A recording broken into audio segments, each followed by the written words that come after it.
a little minute since we've connected, and I kind of wanted to just chat with folks, have a moment.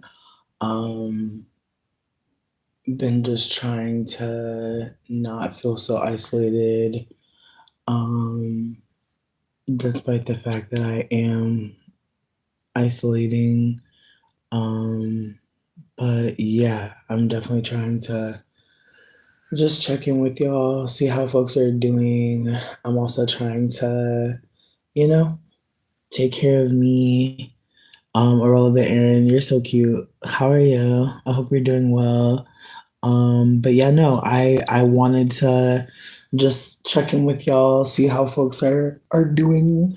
It's Monday, and Mondays can be blur. So I wanted to just like check in, see what's up.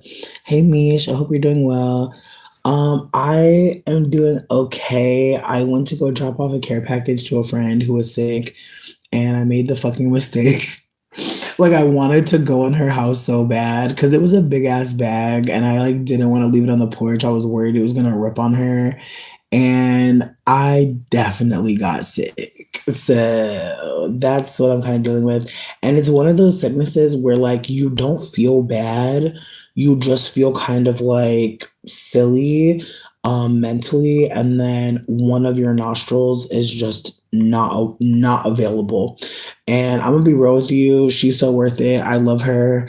What was in the care package? Honestly, I'm so mad I didn't show y'all. But at my new job at the witches shop, this woman carries some like stickers. Like she has like sticker packs, and like they were like little like black like baby witches, and it was super cute. It was like a little cartoon sticker pack.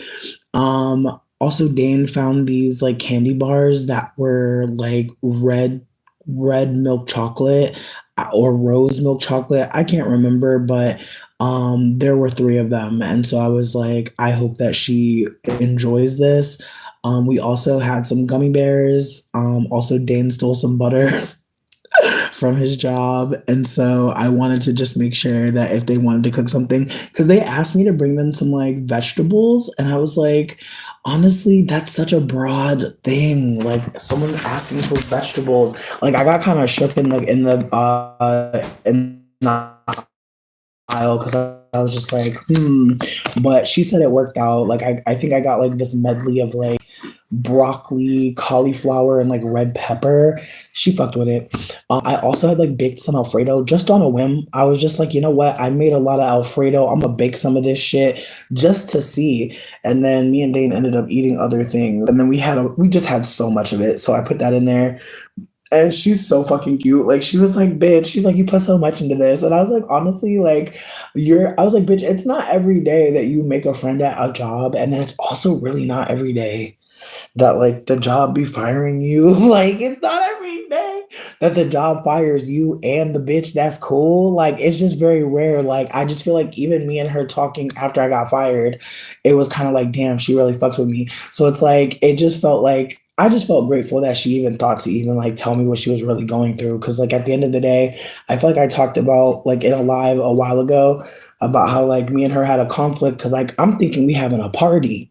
So I'm low key drunk as hell, and she trying to get me to help her fix this bumper. And I'm low key trying to tell her, like, bitch, I'm fucked up. And I feel like we low key had a conflict because, like, I want to say the next day at work, she was like not fucking with me. And I was like, damn, we not cool no more. Cause I set a boundary and said I'm too drunk to help you fix a bumper. But then I had to just hold that, like, you know what?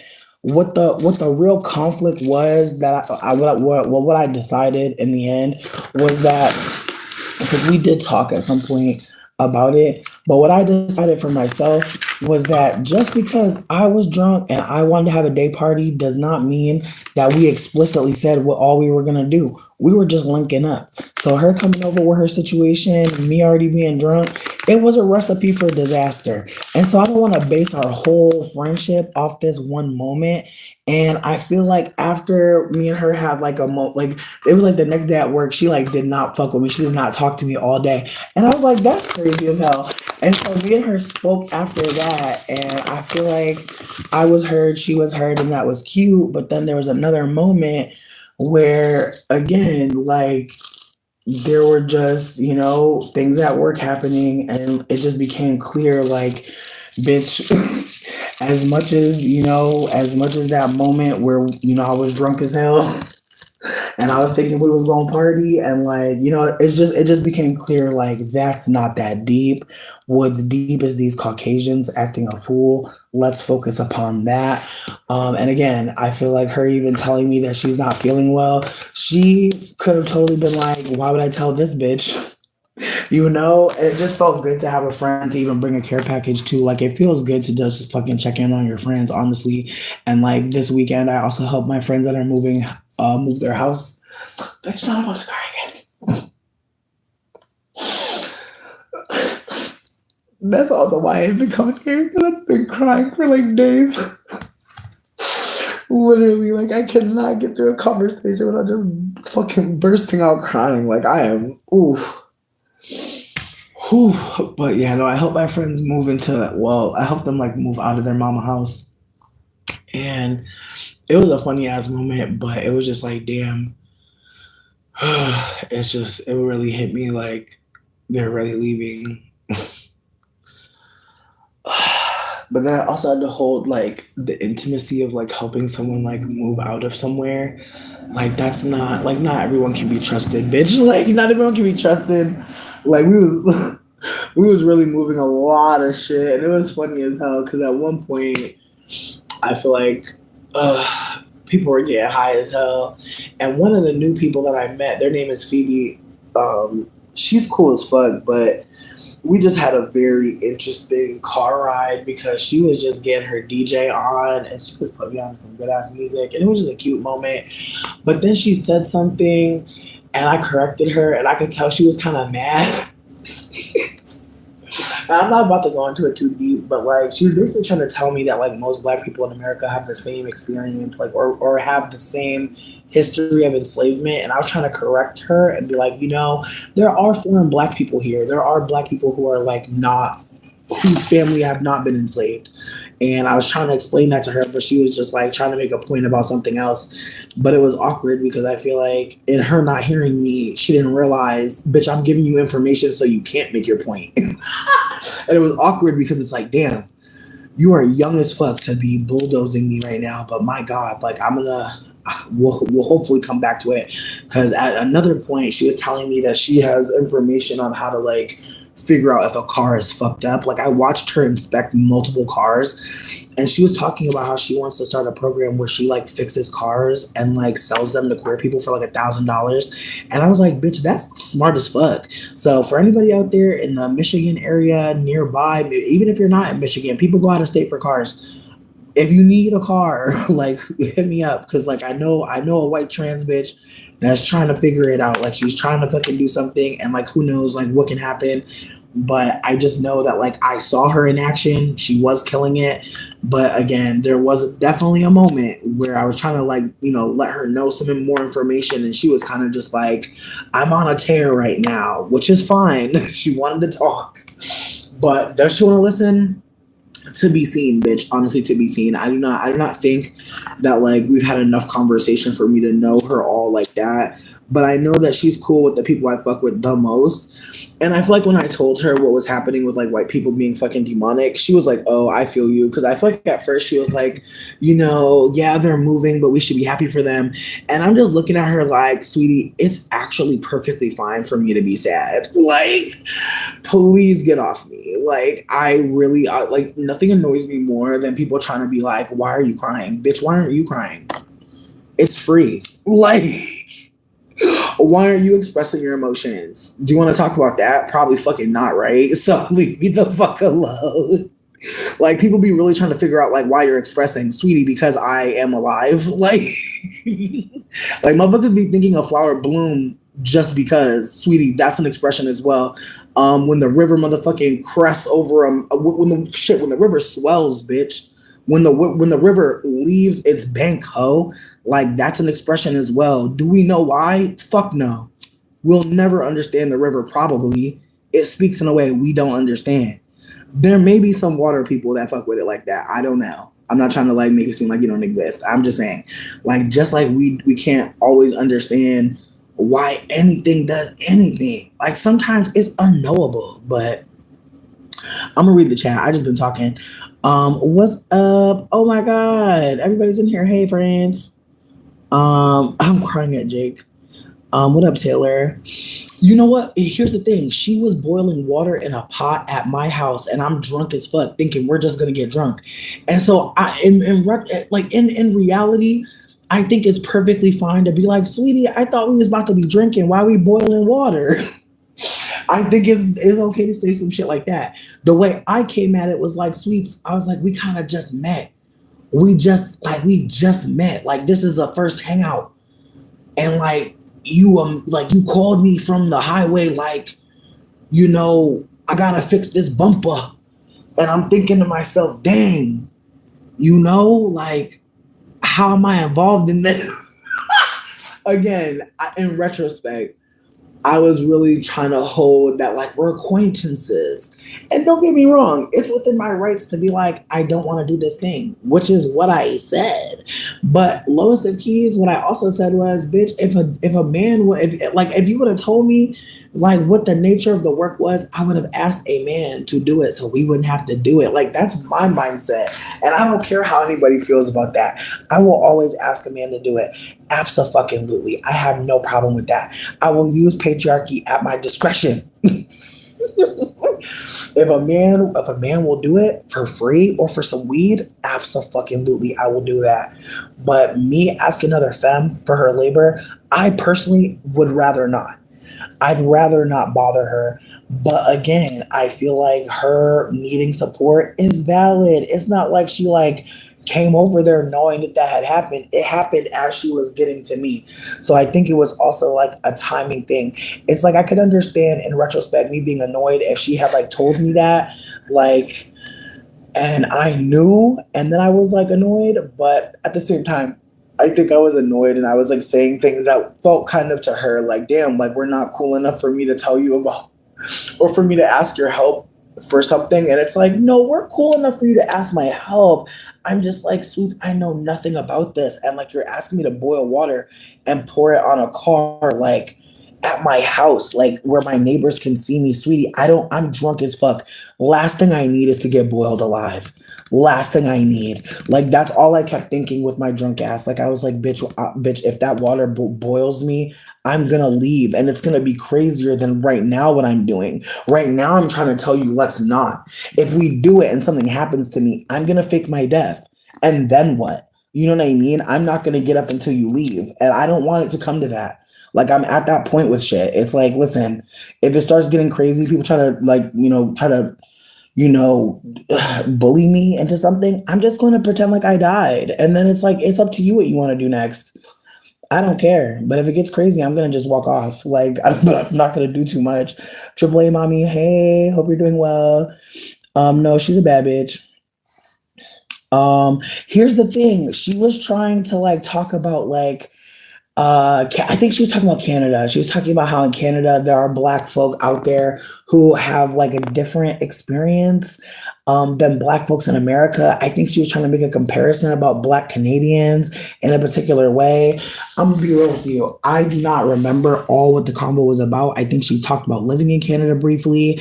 I don't know how we got on the topic of like black Canadians. I genuinely don't know. But when I was trying to tell her like that, not everyone in America is a black American, she was just trying to like again continue to make her point about like black folks being diverse in Canada. That's what I remember of the convo. I don't remember anything past that. However, with that being said, I feel like the conversation around I feel like I'm the one who opened the conversation around anti-blackness. I'm not trying to cape for her. I'm just trying to offer that like I was the first one who brought anything up to her, and it was in the context of me explaining how I knew our mutual friend that we were going to dinner to like say goodbye to. Like she was trying to figure out how the fuck I knew this bitch. Because honestly, when I was at the fucking party, bitch, it was funny as hell to me because it's like I looked like the grandmother of like it was on some like it was like I felt like the grandmother to like all like the punk folk kids like in the neighborhood. Like it felt very much like the motherfucking the series Star. Like I swear to God, like it felt just very much like Foster Family Final Meal type energy. And I was like the elder that had been there for them in some way. I'm joking. I'm just saying it felt very much like Last Supper vibes, but everybody there was like queer as hell.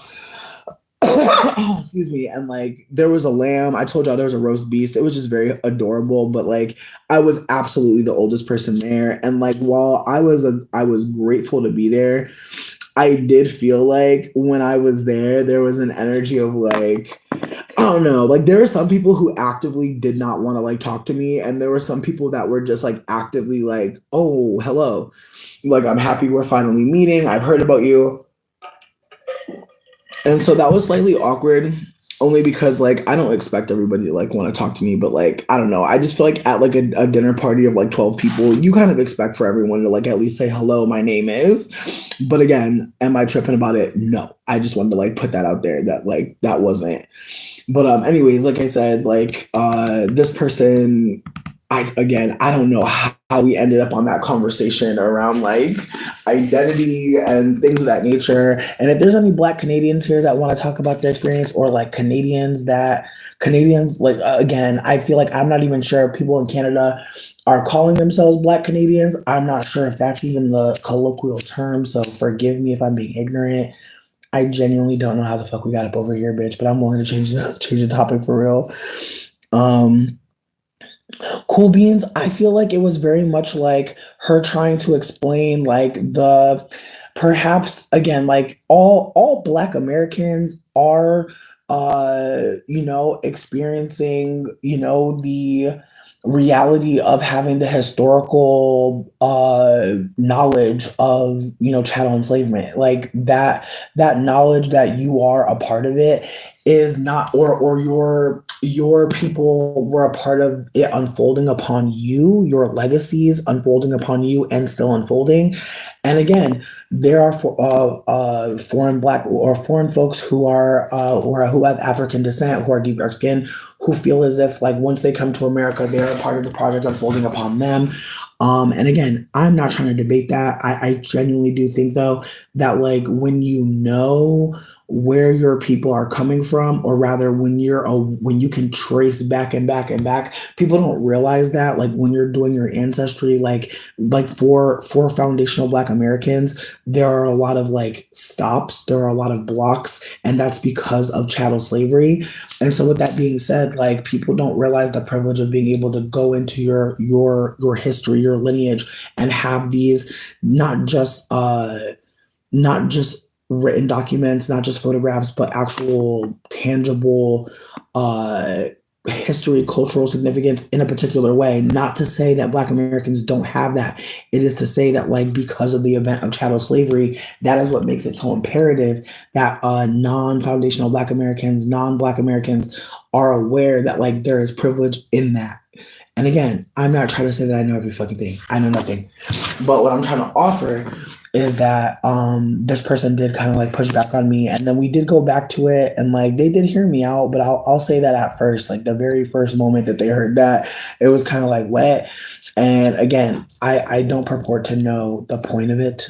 I just think that in the moment it seemed like they were really trying to make their point. And again, I think I don't know. I feel like there's a part of me that wonders,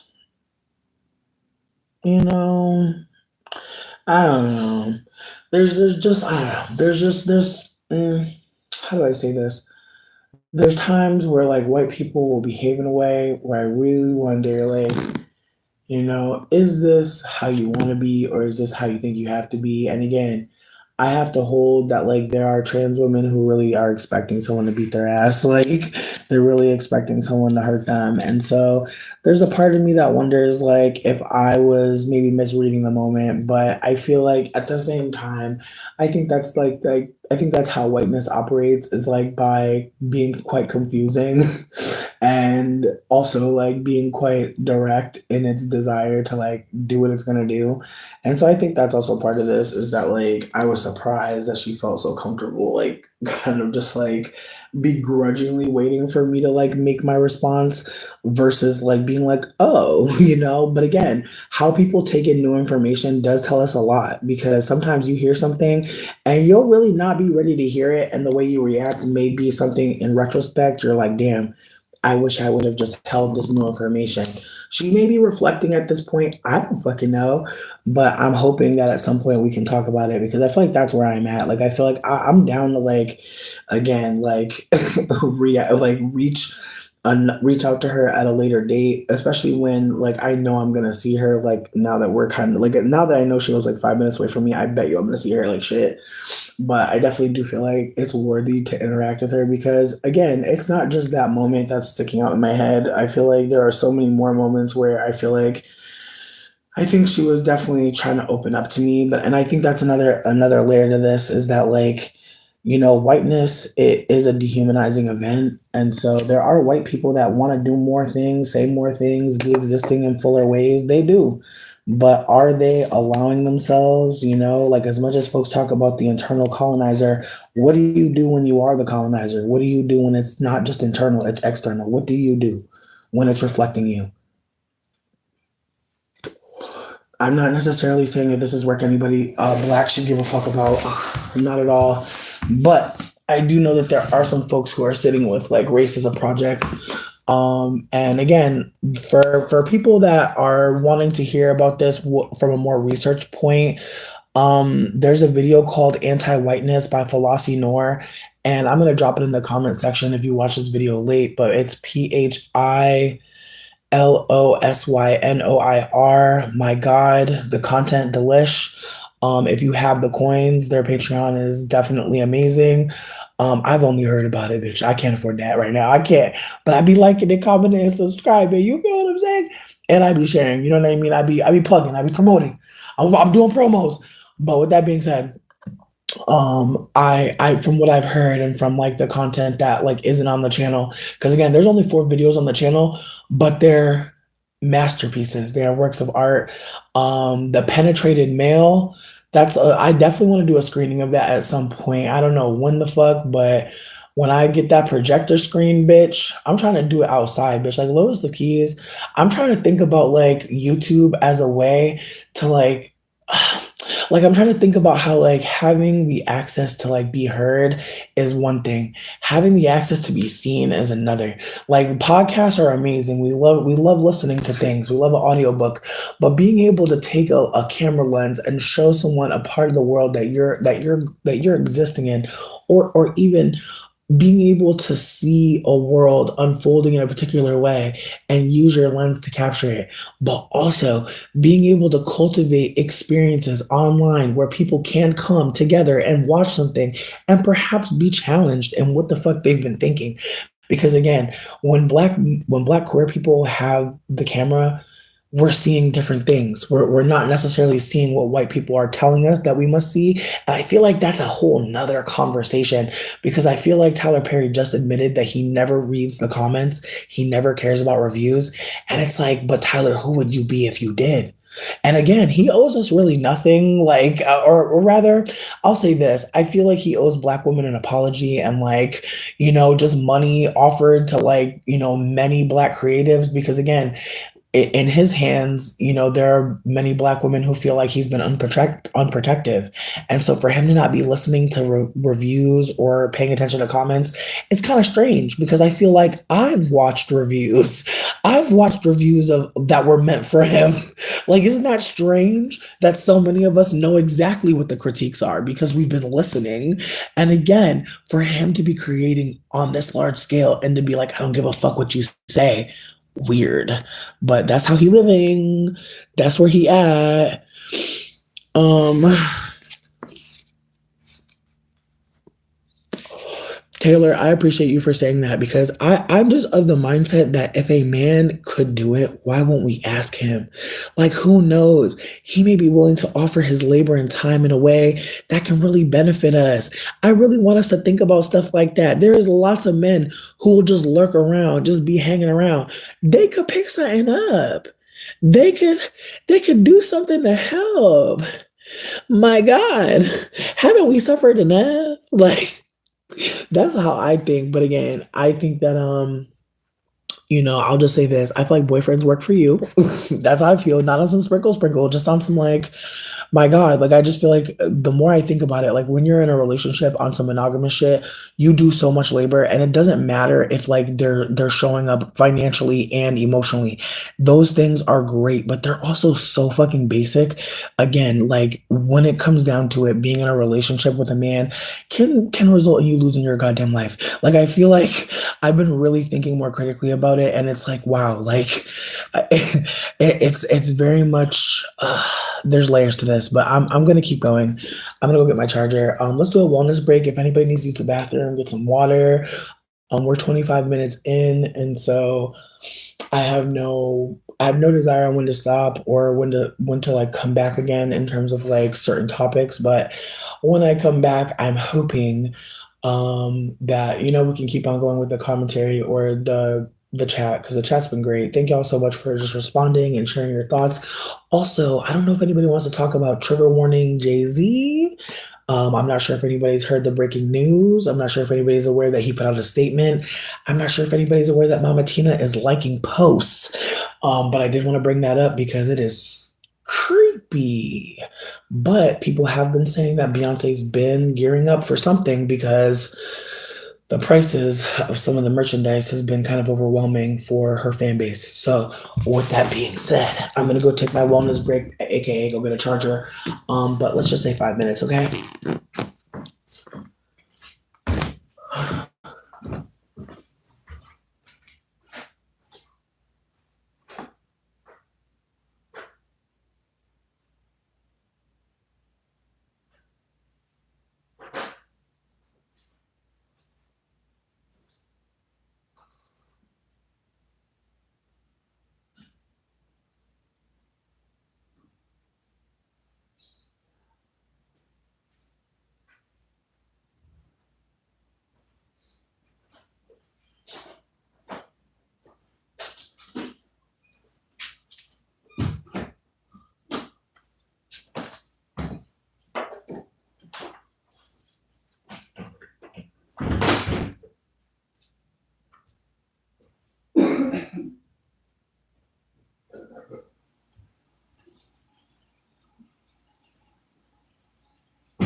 All right.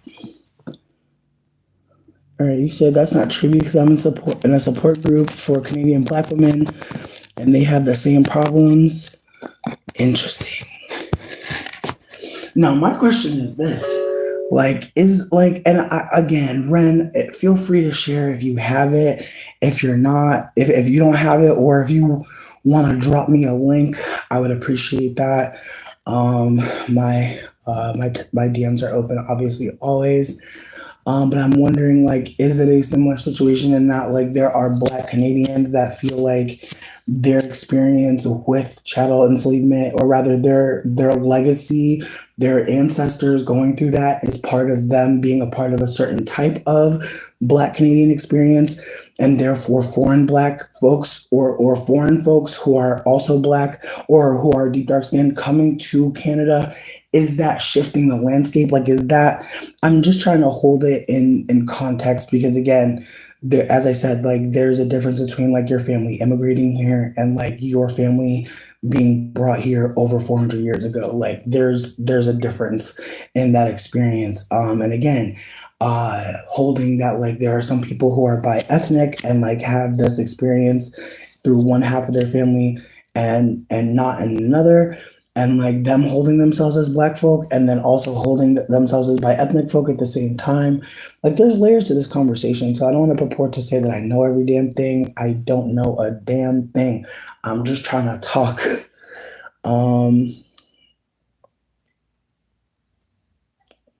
all right, you said some folks are from the islands in Canada and even South America, Guyanese. Your group is African, Caribbean, and Black.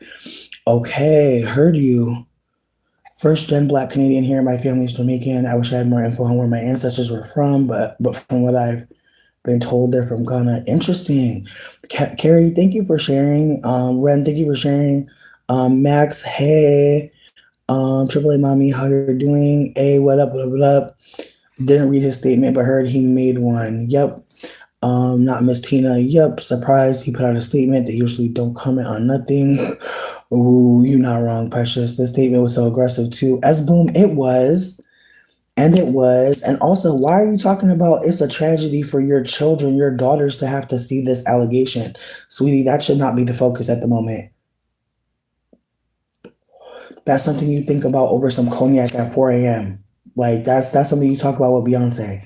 You don't talk to us about how your daughters are about to suffer. You don't talk to us about that.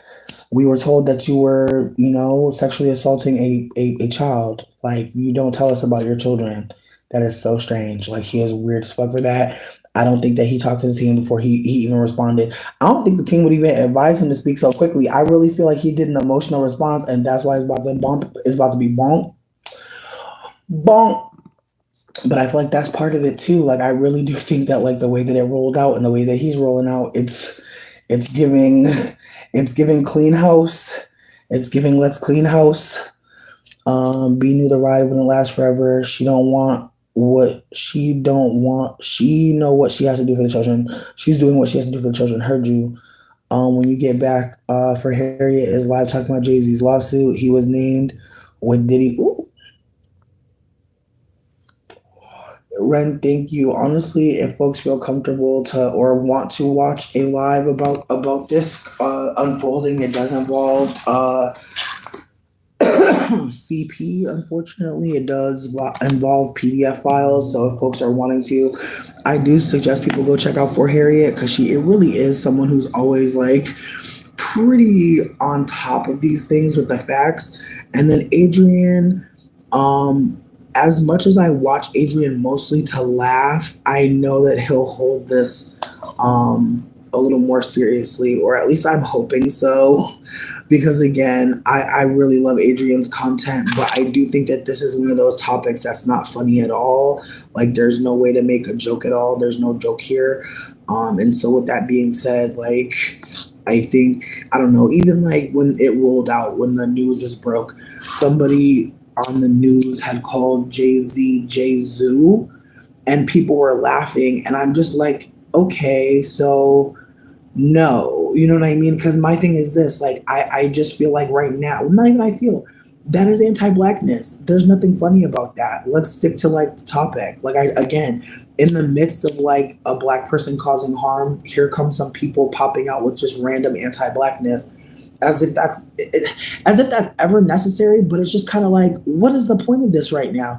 Like, her making that mistake, and saying what she said, that should have been clipped. That should have never been aired. But also the fact that it was, and people are laughing, it's just like, it's just, again, I hate to say this. But I started watching House of Cards again, and I just started thinking about how like a lot of this shit is motherfucking planned. A lot of like they be knowing way before when shit's dropping to get ready for shit to drop. Nothing is random. None of this is just out of nowhere. And so I have to hold that like maybe she was paid to make that little gaffe so that people could start talking about that instead. Because again, that's how the conversation was framed. And then people were laughing and jeering about that one part. In between, people are like, okay, but like, let's stick to like what's being said. So again, some of this shit really do be seeming like a very planned attack to kind of give you the facts, but also distract you with the bullshit. Hey, Meryl Streep, Amira. The thing that scares me is if it were Beyonce, I genuinely think she would be named at this point with Jay-Z. There's no point in stalling that. So I'm lowest of keys shook that it's a white bitch. That's actually very powerful. And that's all I'm going to say. If they West Indian, they are still descendants of chattel slavery, but removed. Black Americans were on the bloodline right now. We are on the bloodland right now. Heard you. The AAA mommy, you're not wrong.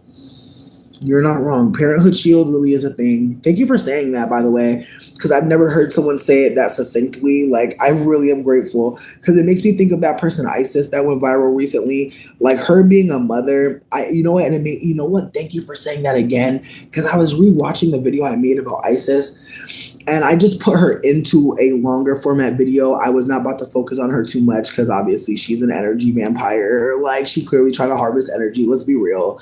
But my thing about Isis had been harmed by this man herself. She had a story to tell about herself. She invoked her children, and people was over there stupefied. Like, why are you telling your children's business? Because there is a privilege to being a parent. And again, I know some people don't think about it like that, but when you're a parent, people really excuse a lot of shit.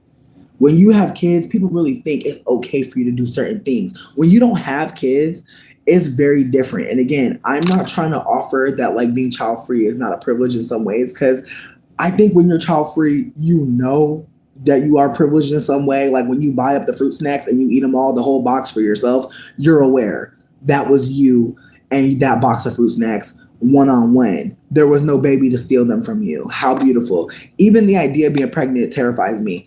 You mean I'm about to buy a hamburger full price and a baby inside of me is going to get whatever amount they can snatch?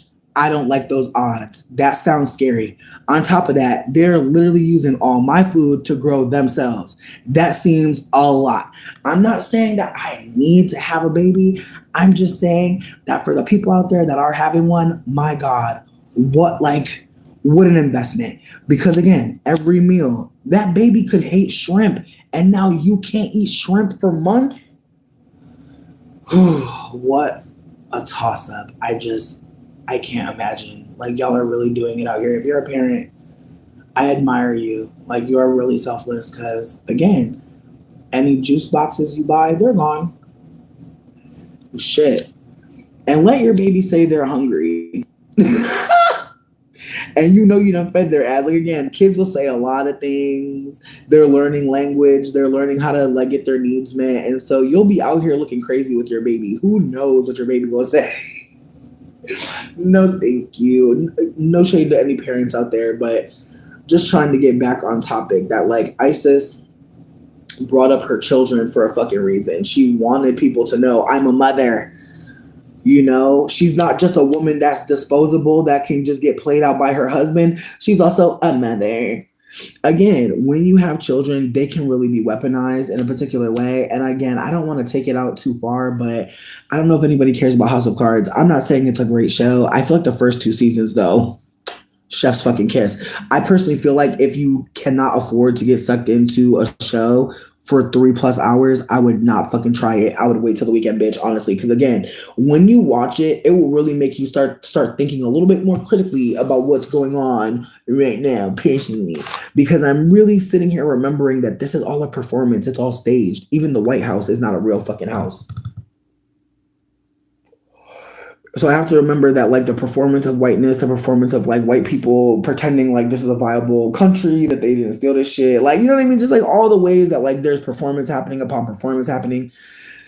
It reminded me of the show in some ways, you know, the ways that like one of the characters, Claire, she doesn't have children and she talks about her childhood for a moment, but the way she talks about her childhood really hit for me because she was talking about how her mother would always instruct her to smile, would always instruct her to be beautiful, to, you know, stay skinny, to like stay attractive so that she could be an asset to a man in a particular way.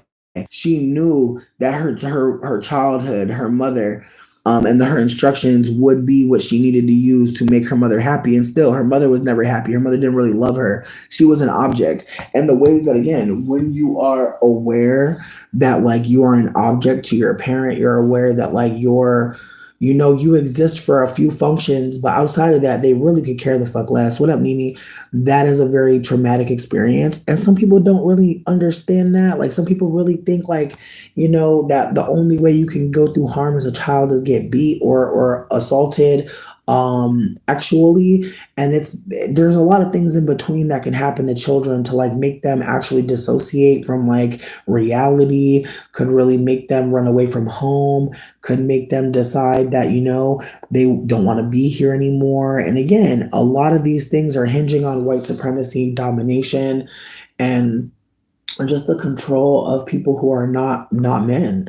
And again, I say this to say that like when Isis was invoking her motherhood, it wasn't to say like, you know, my children were put in danger because I stayed. She wasn't telling us this story so that we felt like, so that we were worried about her children. She wanted us to be worried about her the most. And I think that that's the other part of this is like, if she had talked about what happened to her, we would have felt bad for her, I believe, as a collective. But once she brought up those children, it was very obvious to anyone who's ever been a victim of actual abuse, especially when you're a child, you're, and again, like I feel like that's not even what you call it. I feel again, like it's not what you call it when someone is like predating on a child. But anyone who's been preyed upon as a minor was instantly like alert. Like we instantly collectively knew like fuck this bitch, because again, if you are bringing up your child being harmed, your both of your children being harmed, like this is not your space to do so. And again, the ways that YouTube empowers people who don't usually have a voice to have a voice finally. Isis has had a voice. She's been talking this entire time. She's finally breaking silence about what's happening to her. Her breaking silence on her children's lives is really the thing that had a lot of us, again, who I believe were traumatized from our own abuse from when we were a child, realize like this woman is willing to do anything for views. And again, I know some people don't want to hear this. I know some people think that like it was a good thing that she told about what happened to her children. But what I want to also hold is that like when you go through sexual assault, I don't expect you to be perfect. I don't expect you to do everything right. But I do think that when you are sexually assaulted and your children are sexually assaulted and you're abused and they're abused, I do think that you owe it to them to let them come to the conclusions that they want to share that on their timeline. I could not imagine my mother sharing what has happened to me in my life with anyone, let alone making a video. Can you imagine all these videos I've made about what's happened to me? And my mom is actually the one who's running this motherfucking show and she's talking about it? Insane. So with that being said, as someone who talks about what's happened to them, who's been abused, who's been candid about abuse, who has taken the backlash of saying I've been abused, who's been told like you're lying, who's been told by their own parent they're lying. Like these are the realities, is that like her sharing that story about her children being assaulted is why we cannot fucks with her because she's unwilling to hold that like she's a protector. Her even sharing her story while people can see pictures of her kids was already going to be fucked up. Her not locking down her social media pre all this going down is wild as hell. I'm not sure what she was truly thinking other than I want to share my story. I'm overcome with grief. You can say she wasn't prepared, but once the shit went viral, it took her a long time to get her kids fucking off the social media apps, which is insane. Mm. Hey Marie, Mary J. Blige? That makes me sad. Um, but J Lo makes more sense to me, honestly, because she just again the gun shit. That gun shit was crazy, and again the ways that like the gun shit got swept under the rug because she was wearing that ugly ass dress. Like, bitch, the ways that like I'm an old bitch now, and I'm just like I never thought that dress was cute. But like, let you say that out loud, then you're a hater. But it's like that dress would look ugly as fuck. But it's the way that dress was actually, and the whole time, bitch had a fucking gun in her goddamn in her little purse. That is crazy as hell.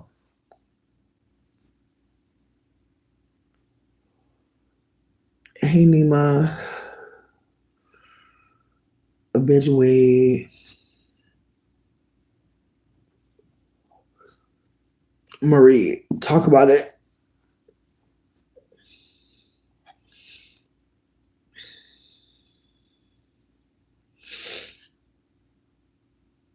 Mm, I mean, again, I think my heart goes out to all the parents who are like really trying their best, who are really trying to like not beat the shit out of their kids, like who are trying to shift out of behavior that they've been offered as like parenting advice from people who are just abusing them. Like I'm really hoping that y'all seek out support from each other because again, there are so many more parents who don't want to beat their kids, who don't want to be harming and traumatizing their kids. And yet we mostly see people that are doing the opposite of that. And again, YouTube is a big motherfucking culprit. Like once you gave YouTubers a check to put anything up here, you really did offer us a way to showcase what's really going on out here. And unfortunately, people who will put their kid on a camera and be like, perform, they're not just doing it there. And that goes into the whole conversation about like child stars and shit like that. Like once you put a camera in front of a child and make them perform, even if they want to, it's on you, the parent, to be setting those limitations and guidelines and boundaries. How can you? Like think about your livelihood being tied to your little baby. Are you really about to respect their circadian rhythm? I think not. And again, I was telling Dane earlier, I was like, it should be a crime if you fuck on someone and y'all don't have a predetermined agreement that if a child is made from this, y'all are gonna do X, Y, or Z. And I know that probably sounds fucked up, but just walk with me here. I think it's crazy that people are allowed to fuck and just create kids and like it's not that deep. I personally feel like that should not be the case. I'm not pro. I'm not pro.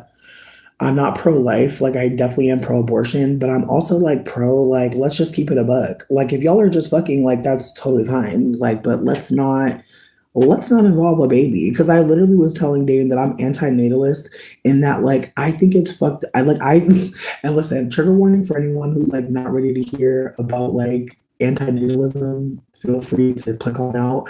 But anti-natalism is basically like the idea that like being born is an act of harm.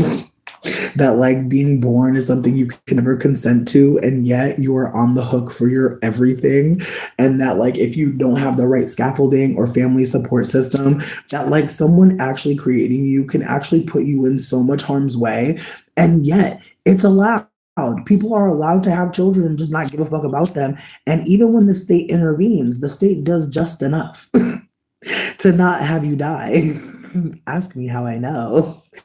And so with that being said, like I truly do believe that like if we want to talk about like quality of life when it comes to like pro-abortion, I would love that because I think that like not only should we have access to abort, we should have access to like to acknowledge like we're really not trying to have this baby. Like we're really not trying to like create this life, and that's okay. Like I just wish it was like more mandatory that like if you're really not in that space, you really ain't got it. Who cares if you really love this man? You actually need like a 6 month plan before you like I really wish that there was like a 6 month care plan that needed to be like fulfilled for you to actually prove that you could parent a child, in that like you were bringing home a certain amount of money, you were bringing home a certain like you were having certain items in your home, like just a 6 month staging of like what it would look like for you to be a parent, showing that like you're able to like get this child support when it comes to learning. Like there's just so many layers to this, and again, I know that some people will not hear me, but when you're abandoned as a child because two people fucked on each other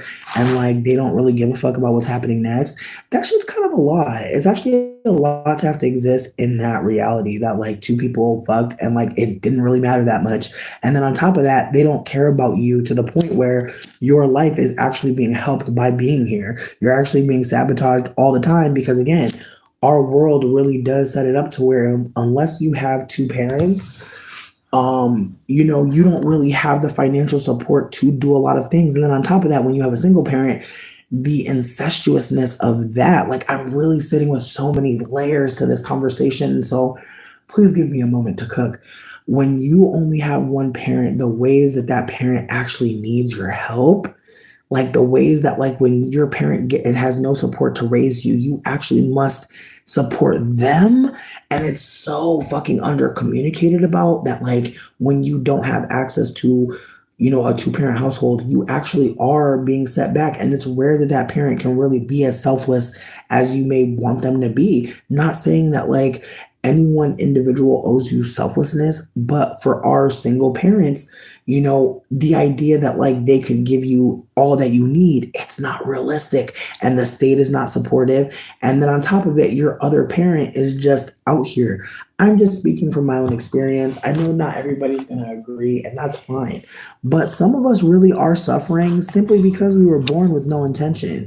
And I think about that a lot. I think about how like we must all find our own meaning in life.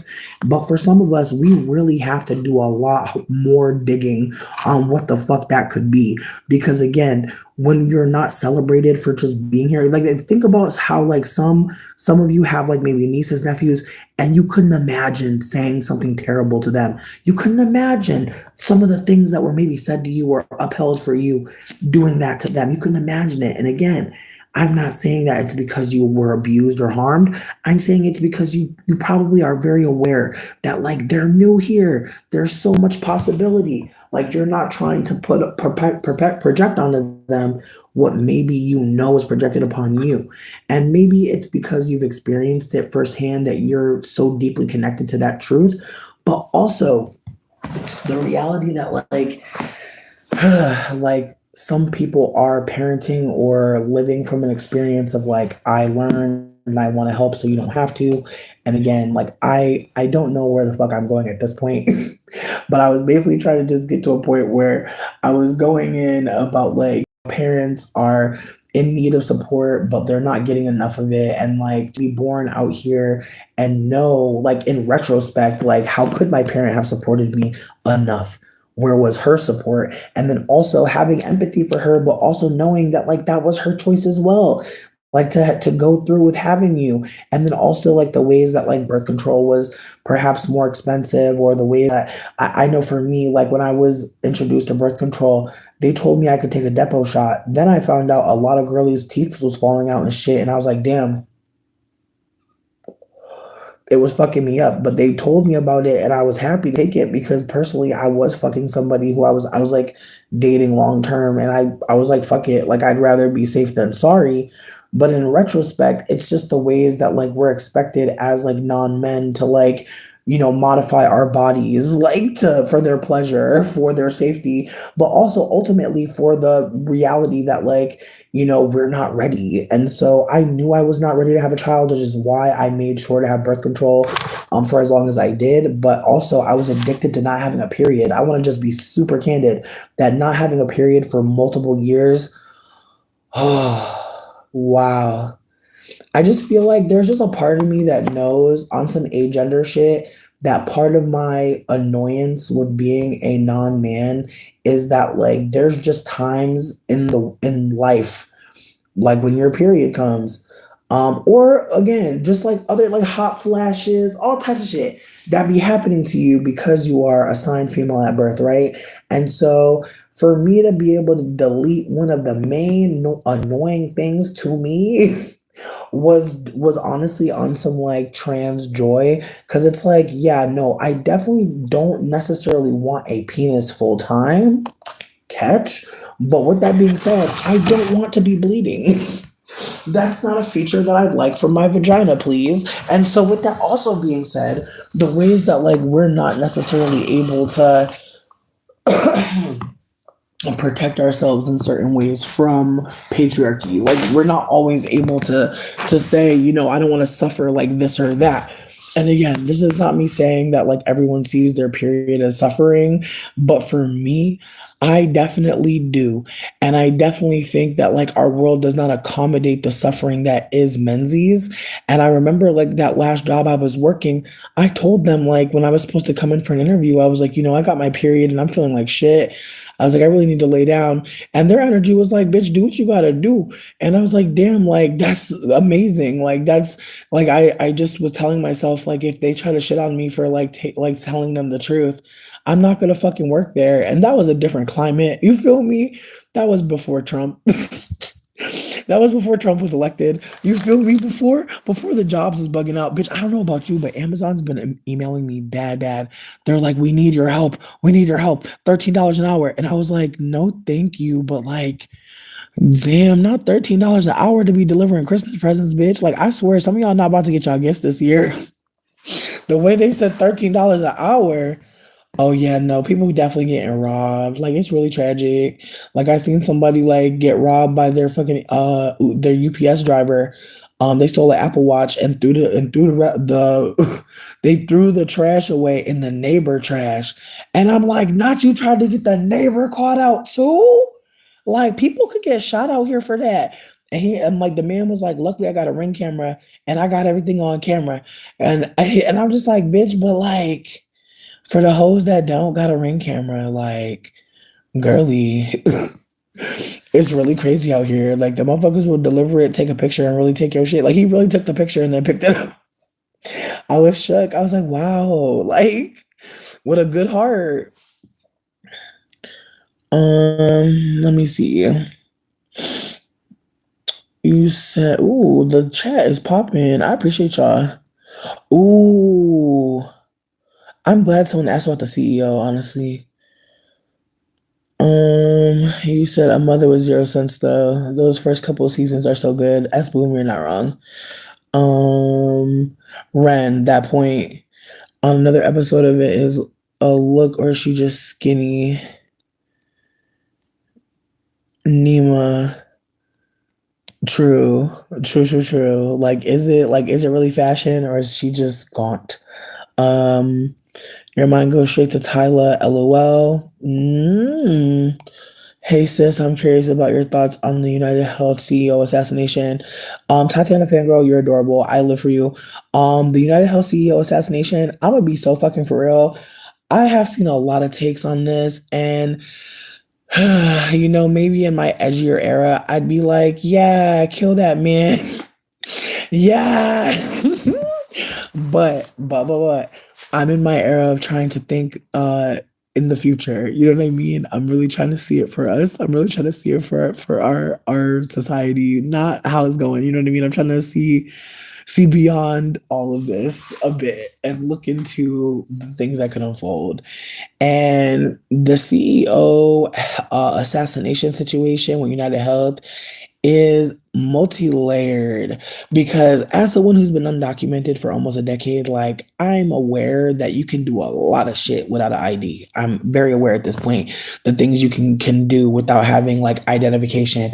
Not saying I have no identification, just saying that like I have not had consistent identification, and it really did not motherfucking matter for a lot of things that I thought it would matter about, but nope.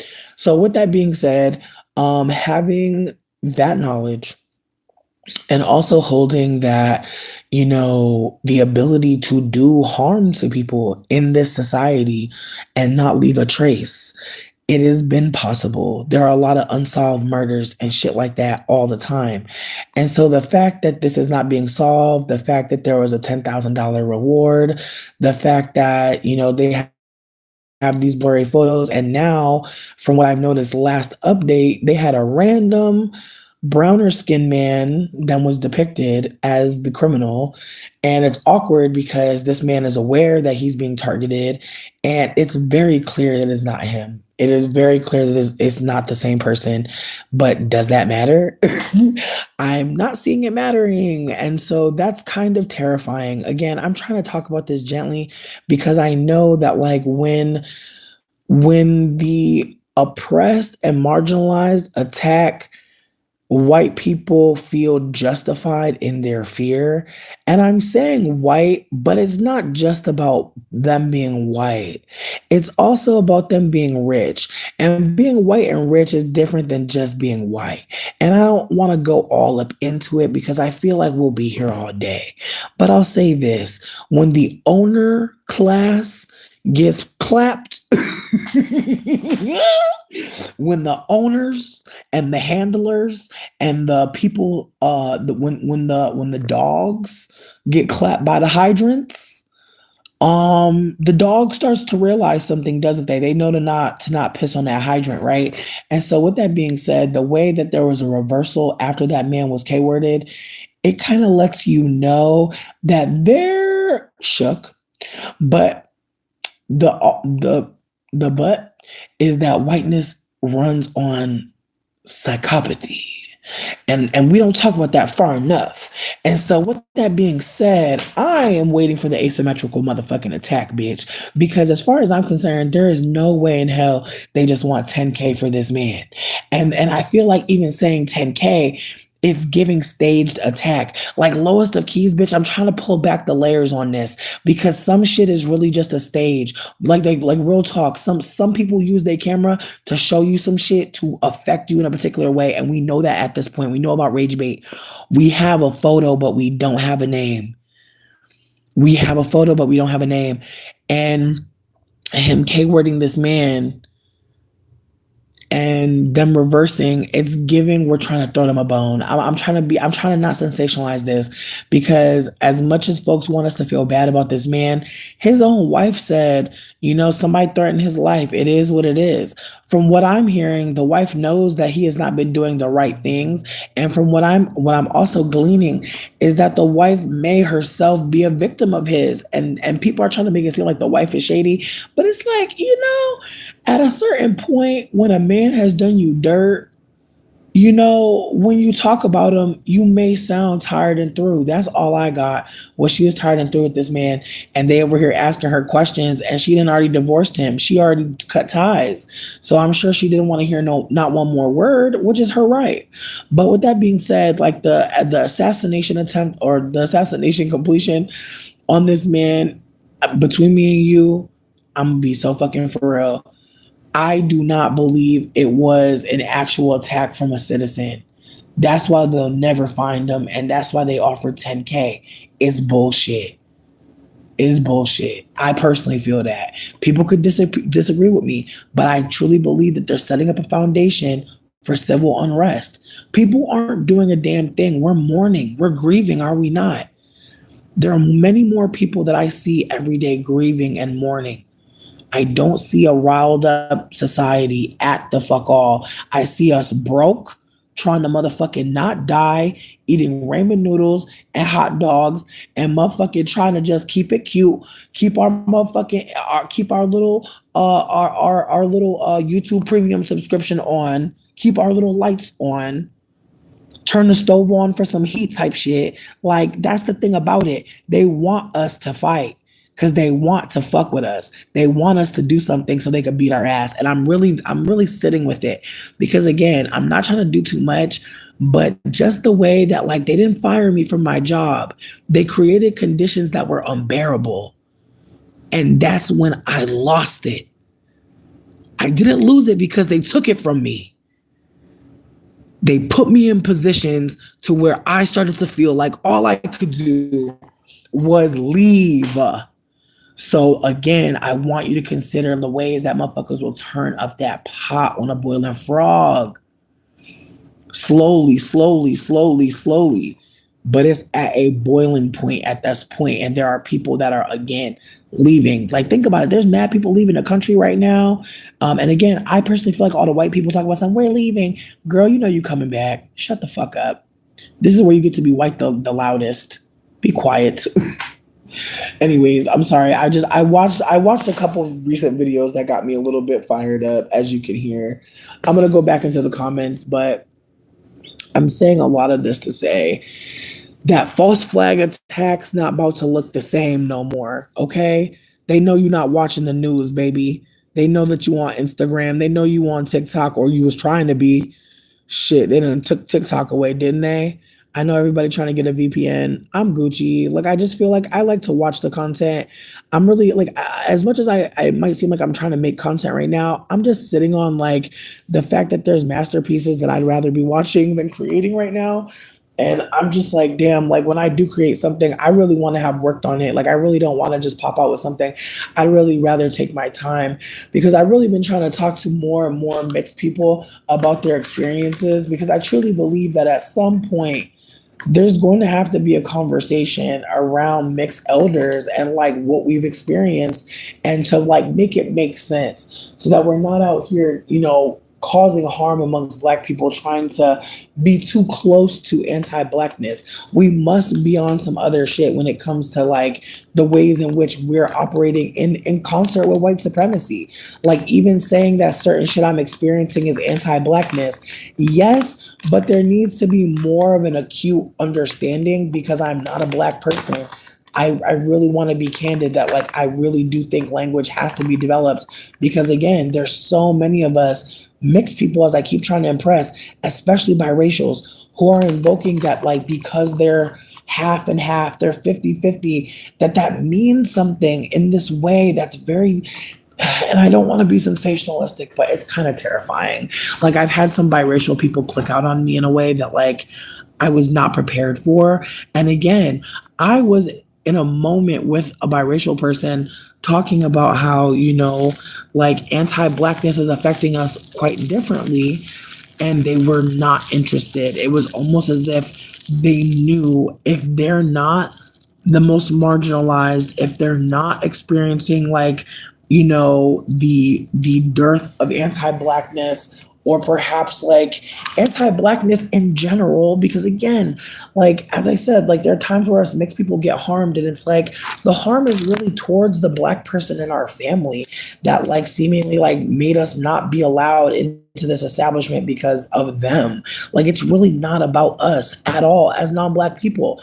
But again, even trying to bring that up to a biracial person and them having to hold that they're not their black ancestor or their black parent, like they're upset because again, they know there's privilege in having a white parent. They know that there's privilege in talking about being black and still being white, like on some fucking slam poetry shit.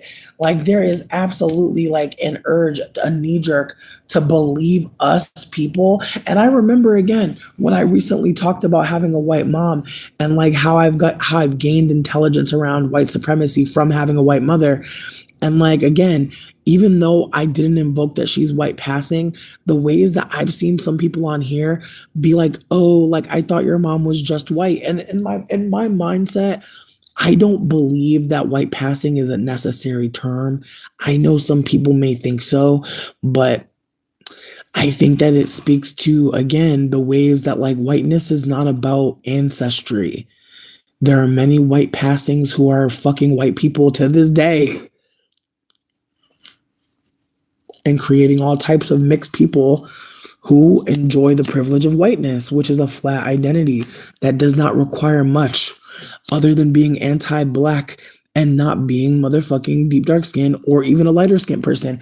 Although I do think that for some of us lighter skinned people, we're able to, do certain things to code as less less ethnic, perhaps less colored, perhaps. Like I know that like people aren't fucking with the word colored, but I feel like in that context what I'm meaning is like, that in between state, like where like Tyler was talking about like people being colored. It's really like another term for mixed that they like. Again, some people will say Creole, but Creole is literally mixed. Like there's other ways to talk about it. There's different groups of people that have different terms for themselves, and it just dead ass means mixed. Mm, I mean, some people really do think their children are property to be used. And let's be candid, like when a politician has children, a celebrity has children, people really do like them more. Like people really like think about the influencers that have pets. People really be like, "Oh, how's Pumpkin doing? How's Waffles?" Like people really do get connected to the offspring seemingly of people that they enjoy. And again, there's nothing wrong with that. But it's the way that like when you know about someone's children and they feel the need to tell you intimate details. Like I remember reading this story about this woman saying that like her all the things that have ever happened to her, her mother told everyone in the family. Like she's like, I couldn't tell my mom anything because she'd get on the phone and call the entire family and tell them. And she's like, I had my first period. My mom called everyone in the whole family, told everyone. She's like, my mom don't even know where I live right now because if she did, she'd tell everyone. And I'm like, my God, imagine.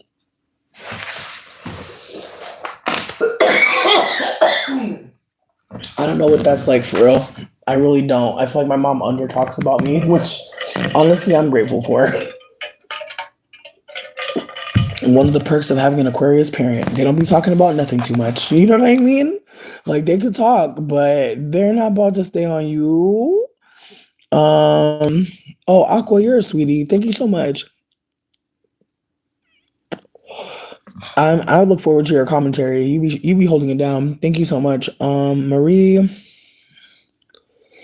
that comes from people believing that just because they have the ability to do something they should, and that's not how it works. I agree. I agree. Emotional incest, indeed. Oh my God. Mm. S boom, that shit is fucking terrifying. Like I think about how like all I could think about as a child was like getting free. Like how I could not wait to leave. Like I'd sleep over my friend's house for as long as I could. My friend's parents would be like, like I don't know what the parents would be saying, but I would be there a lot. And I feel like that's another layer to this is like having access to get away from how your family treats you is not promised to all of us.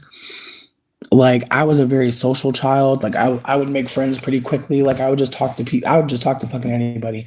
And that's another reason why I got out of like the abusive situation. Cause I'm over here telling everybody like, yeah, they abusing us. Like, yes, like we are being abused. And again, just the ways that like for years it didn't matter. Like for years I would be talking about being abused and people would be like, well, that's terrible. And nothing would change. And the ways that when I finally was taken from my mom, the ways that I realized that the state really doesn't give a fuck either, but they do take child support from your parents when they take you. So that was a whole nother layer into this as well, is that like if your parents don't have the money to care for you, the state will take you and then charge your parents for raising you, but they're not raising you. You're just like honestly, like being in the system. I remember most of the time when I wasn't placed with a family, I would just be at these like kind of like dorms for kids that were like obviously not able to go home. And there were mad ages, like I want to say as young as fucking like maybe 12, maybe 10, and then as old as like maybe 17, 18, damn near. And I just remember like how like sometimes we would open up our doors and like we'd try to like talk to each other through the door, we like throw notes at each other. Like we would try to like connect with each other because we were either in our rooms or there'd be a therapist there. And the therapist was this man, like we had AA, there were AA meetings there that you could go to. And again, being a fucking minor, going to a fucking AA meeting and like trying to like take it seriously when like I've never even had a drug. But again, some of these kids had, and just like being in a setting where I didn't know what the fuck was going on really, but I'm trying to like be as behaved as I can because when you're not behaved, they start taking away privileges from you and the privileges are literally going outside.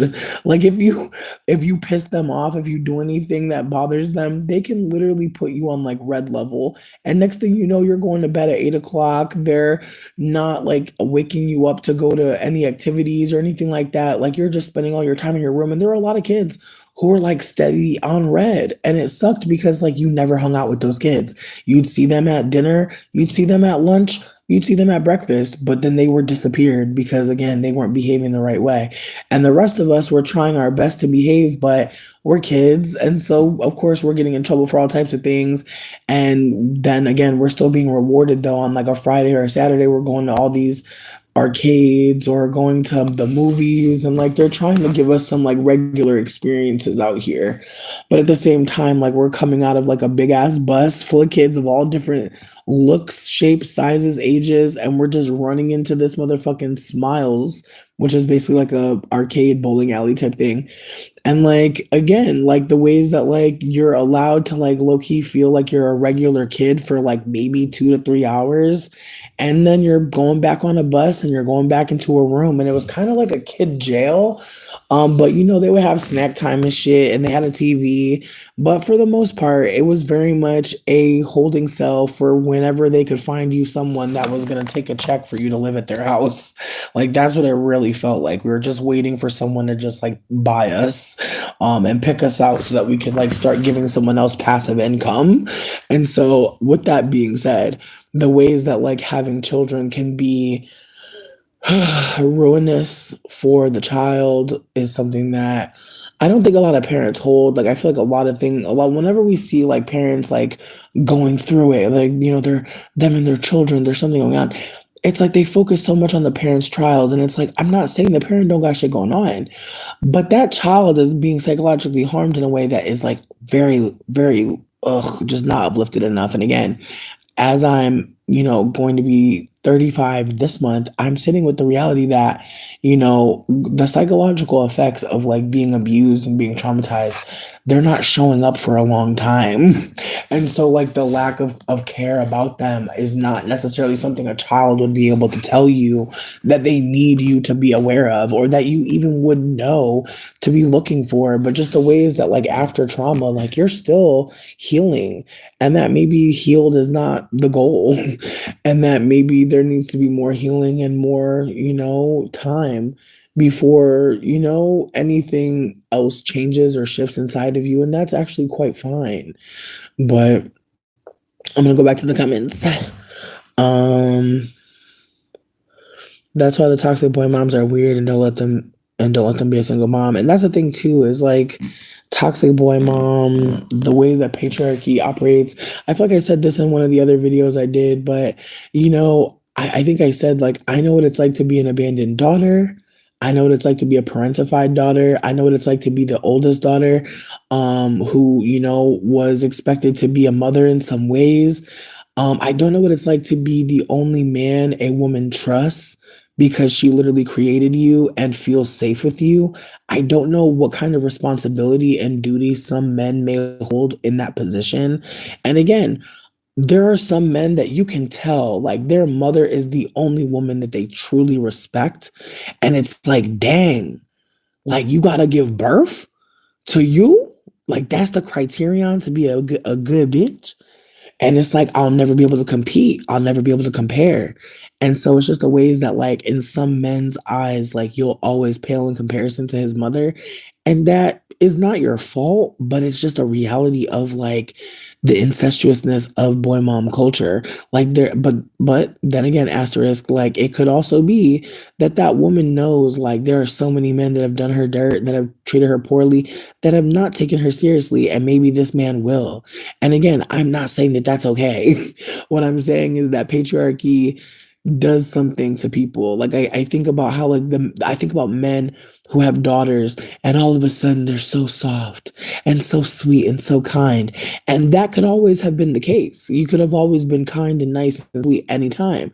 But now for some reason, because you are caretaking young femmes, you are on a different type of time. And I find that so fascinating because what it tells me is that what you needed to be an ally in some way, an accomplice in some way, was skin in the game. You needed to be able to control some women in this environment to be able to care about it. And it's unfortunate because again, there are a lot of men who will have daughters, will have children who are not boys and will think, you know, like this means something to me now. Like I wow, like oh no, someone I love being harmed by a system I participate in. Again, like some people really don't give a fuck until it's them. I think about how like there's probably some lighter skinned people, some lighter skinned mixed people who really genuinely may not give a fuck about colorism until they have a deep dark skinned child. And then they're like, oh shit, like there's something going on here. Again, the ways that like when you're not being affected, you really don't be knowing and you will never know. But even hearing, even listening, those are things that may not be there. Um, so that's why I say what I say about like that. In terms of like women being incestuous with their sons, like would they know that that's what they're being when like all the men around them are harming them, posturing above them? I do think that it does. I think that that relationship is something that is quite interesting because in a patriarchy, there are very few times where femmes have power over men. And so for a woman to create a man or create a child who she knows will who she believes will grow up to be a man. Catch that. Because that's another layer to this. Is like there are some people out there that know good and goddamn well they are not a man or they're not a boy, but their mother is insisting that they are.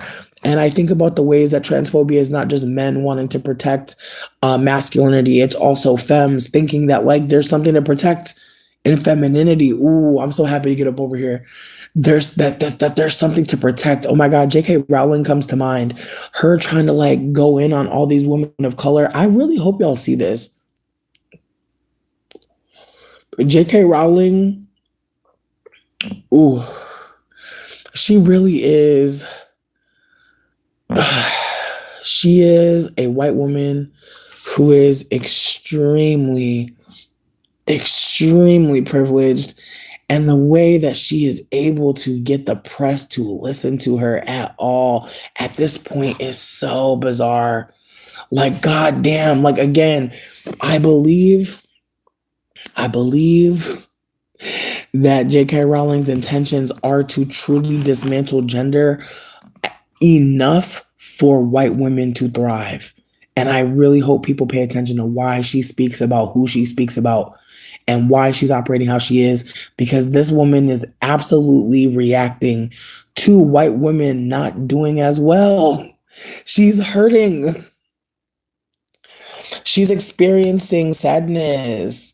And again, I want women to know that being celebrated, it's so great, but being celebrated in the name of harming trans women or in the name of speculating on everybody's gender, it's not cute. Like I really pray that like if you are a cis woman, and I want to also impress, cis just means not trans, okay? It just means not trans. It doesn't mean anything about you other than you're not trans. And we were talking about this a couple of days ago, and I was trying to explain to y'all that transphobia is there's so many layers to it. There's so many fucking layers to it.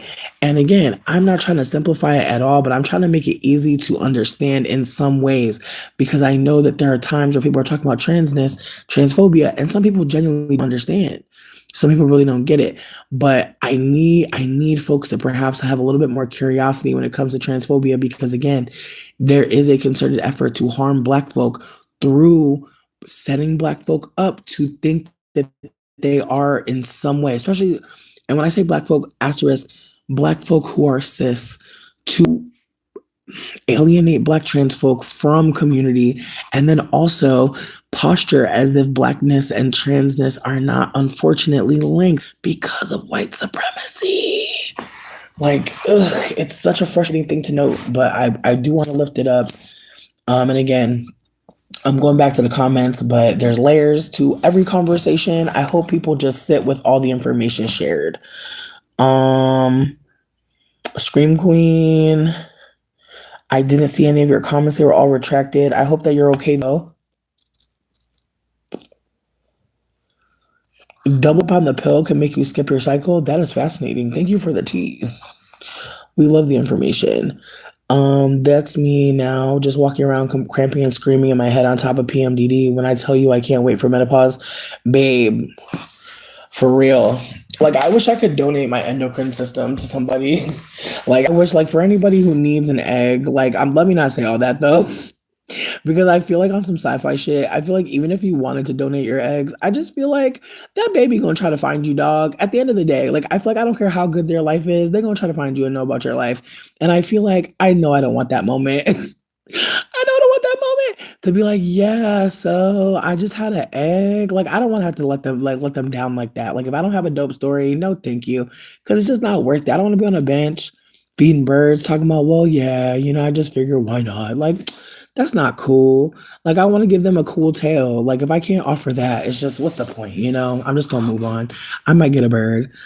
They caught the dude who deleted. Oh, they caught him. I'm sure they did. But 10,000 was paltry. It was giving they didn't even want to find them. Like low key, bitch. Like 10,000 in this economy. But I still think it was a false flag personally. I just don't believe the price point. I don't believe the crime. I don't believe none of it. I believe they really want motherfuckers to fight.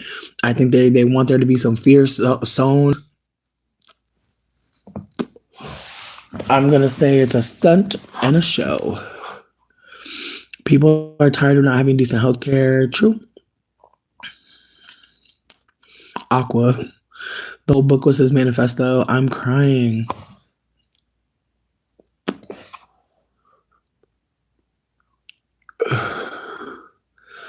Bitch, I'm crying. Tatiana, his name was Luigi. I'm gonna throw up. Was he fat? He looked skinny in the pictures. I'm so sorry. I don't know why. Like, I'm really not trying to be mean, but the name Luigi just kind of took me out. Like, I don't fucking know why. I wish I understood. I wish I understood. I wish I understood. I'm so sorry. Pluto and Aquarius. It is. Great point, because his wife was a definition of apathetic. That part. Why do they do that? They don't think children deserve privacy. I mean, here's my thing. I feel like the older my mom gets, I think the more that like I can understand someone thinking it was mixed. But I think in her younger age, I think when her hair pulled back, like again, I think that like because I know what it's like to change your hair and people will think something different, I'll hold space for the fact that depending how she was looking that day hair wise, people might think something different. But a lot of times when people would describe her to me, they would describe her as white. And I think that that matters, doesn't it? Because I think that like when people see me, they be calling me a lot of different things, but they don't be calling me black. Like I remember like one of my ex's grandfathers, he was a little senile, a little crazy, a little bit, no shade. But whenever he would see me, he would call me Miss Mexico. And now we know Mexico not a race, but we know he not calling me Miss Mexico because he sees me as a black person. Let's just be fucking for real. Also, I remember at one point someone was angry at me and they called me that big light bright girl. Again, there's all these moments that have happened in my life where people have described me as all different types of things. My first girlfriend, she she told me that when we had met up in real life, she's like, when I seen your first pic, I thought you was like, like Latina or like Arab or some shit or like something, some kind of exotical. But then when I seen the braids, I knew you was black. And I was just like, okay. And again, I didn't fight with her. I'm like, live life. Like if when I'm wearing a wig, I'm giving a different race. I kind of knew that already. But again, that moment was another moment for me to acknowledge that like there's times where like I'll be doing something and someone's like, that is a black person. Or I'll be looking a certain way, and someone will think that is a black person. That is, again, a part of perhaps socialized behavior, but also I think about the ways that communication, how we talk can shift in ways like being around different people. We can take on some slang, some ways of talking. But if I'm being super candid, when I watch my older videos, I think about how like I was very much trying to perform to give a certain energy. And I think about how me being quite relaxed and like not performing for you has led people to believe that like I sound like X, Y, or Z, insert all types of things. But when I watch older videos, I think about how much I really was like, and now presenting, I'm on camera and I need to use this kind of voice. I wasn't necessarily thinking like not like at this moment right now. I'm clearly just chilling, chatting with you. But when I'm like watching older videos, I'm just like, yeah, that was part of performance, was like putting on a show, trying to make it so fun. But at the same time, I think about the ways that, I was absolutely using Black American vernacular English that like in ways like because I guess now I'm sitting with the reality that like we're not all Black Americans. At that time, I was assuming that language was like fluid. At this point, I do not believe that.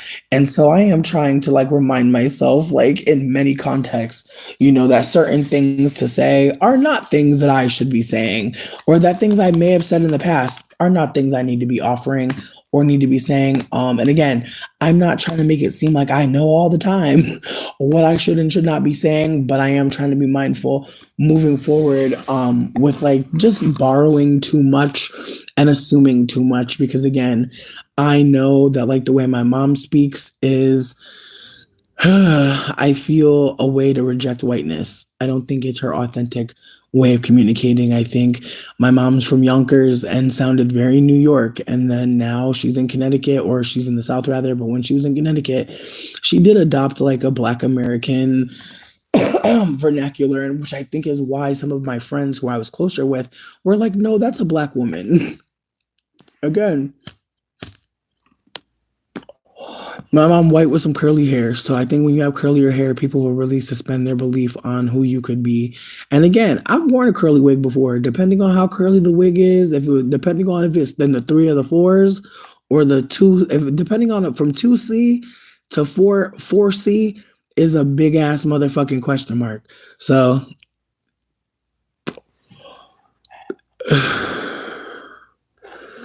and you know what, Aqua, that's another thing too, is like who you can see being white, I think is quite personal, because I think like because I know my mom is white now, I can see way more white people. However, when you're holding certain limitations for what is whiteness, you may really get caught up. Like I know there's some people out there that think, who do I use? Mm. I know some people think that Jennifer Lopez is a woman of color, but she's really not. However, the politics of women of color versus Black women versus white Latina, like it's the ways that like the ways Latino operates as a race is for the benefit of white Latinos. We must hold that like the whole idea of Latino is colonizing.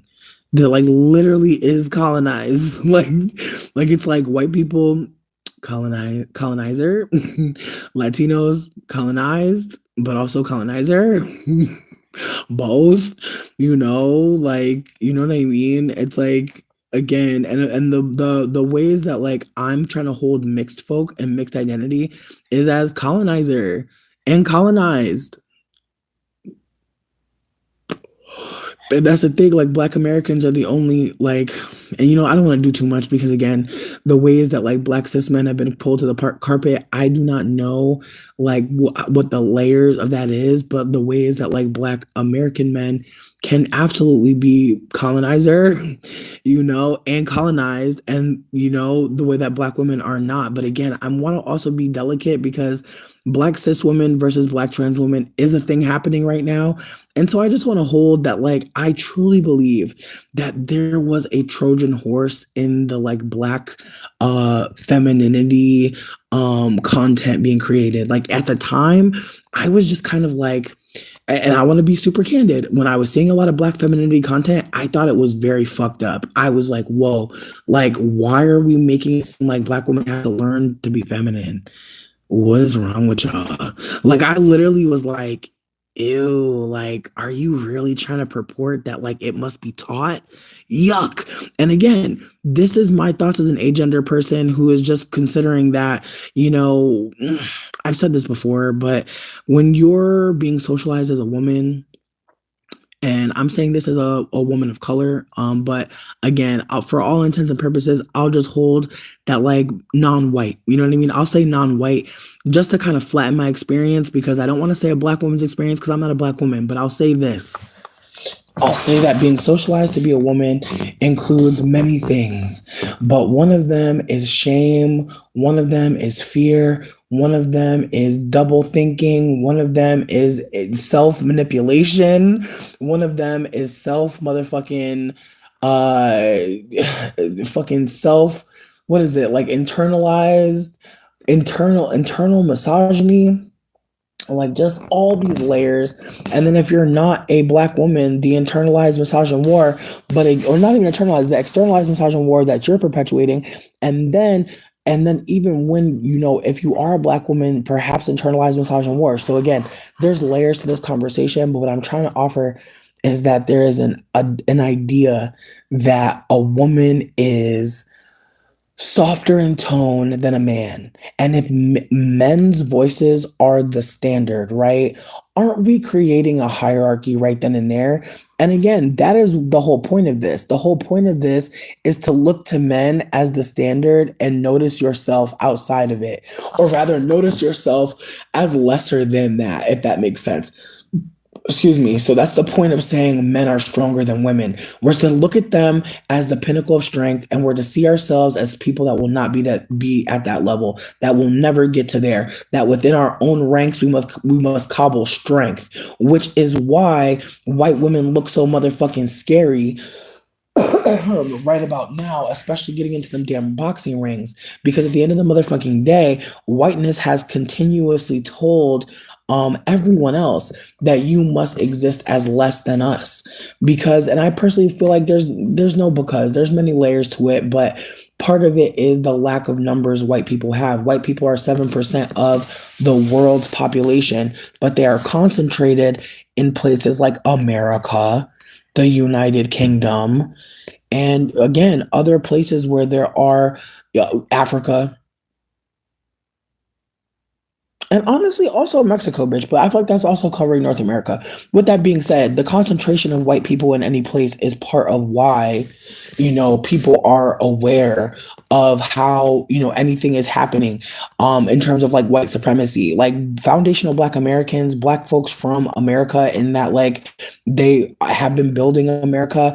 They have been, responsible for, obviously elevating this place in a particular way. They are, being preyed upon by several other factions because white supremacy has empowered everyone else above Black people in a way that is not just tangible, but it's also one where we talk about it every day in common, in news, in common spaces. We will just naturally talk about anti-blackness, but we may not say anti-blackness.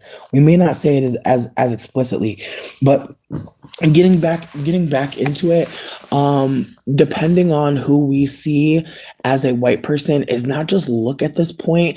I think about how like we can look at someone, or not look necessarily, but hear them speak and know like certain things about their views. And again, I'm not trying to flatten anyone's like behavior or life down and boil them down, but there's just ways that certain people are communicating that let you know that they're actually okay with harm coming to Black people, that they don't really care too much about poor people, don't really care too much about trans people, don't really care too much about the hierarchy unfolding. They're actually good. And there were people, people keep on bringing up to me that there's like 30% of the population that's doing well.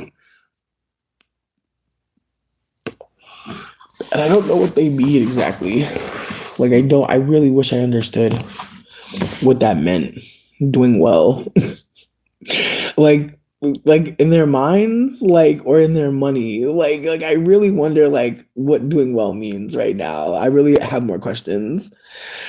It's also internalized misogyny because those moms or parents have daughters and they don't really care about them. For my dad, my little bro was the star. Me and my sisters just are appliances. And see, Marie, I appreciate you for saying that because you're a parent taking your labor as just something innate.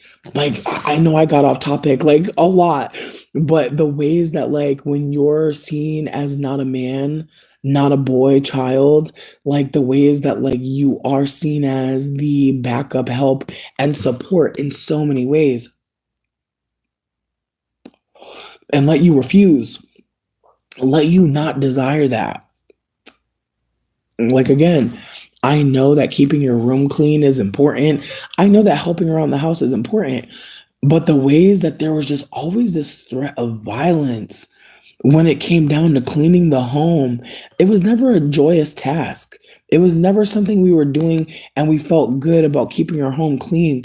It felt like, again, it felt like we were being terrorized into the behavior instead of like being, shared with on what her mindset was around why we're cleaning on this day and why we're doing this or that. Like it really felt like, in retrospect, my mom was overwhelmed. And instead of just, calming down, taking some time for herself, she would just unleash on us as like an act of motivation. And so, with that being said, like some people really have been conditioned to be screamed at and degraded as an act of like self starting. And then we be wondering why we can't get our chores done in our home. And it's like, well, you're probably not being verbally assaulting to yourself in your mind, like the things you need to get your shit going is shame. And maybe you're not willing to offer yourself that, which is a good thing. But again, I'm getting off topic slightly, but it's the way that like being a woman is like, or oh, you know what? I fell off the black femininity conversation, but I'm getting back to that shit. So yeah, so the idea that like black women need anyone to teach them how to be feminine is first of all insane. Number two, the idea of femininity unfortunately is rooted in, again, looking at men and doing seemingly quote unquote the opposite. So if a man is hard and tough, a woman is what? The opposite of those things. Again, the opposite of someone being hard is not necessarily someone being tough. I think the opposite of being hard and harsh may be to be neutral. I think it's a completely different thing. I think it's completely different for you to be soft. And the opposite of soft, I truly don't believe is hard. Maybe and the opposite of soft is direct. Maybe the opposite of soft may be more firm. But again, I think the opposite of hard and harsh may not necessarily have to go straight into softness. Again, I'm not trying to make the case that I'm aware of femininity, what the fuck it really all is, because bitch, I don't practice that shit.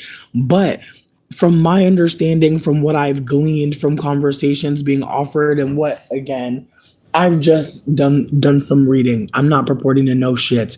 What I'm trying to say though is the idea that anyone needs to be taught something that is seemingly not real, just a projection, just a desire from men.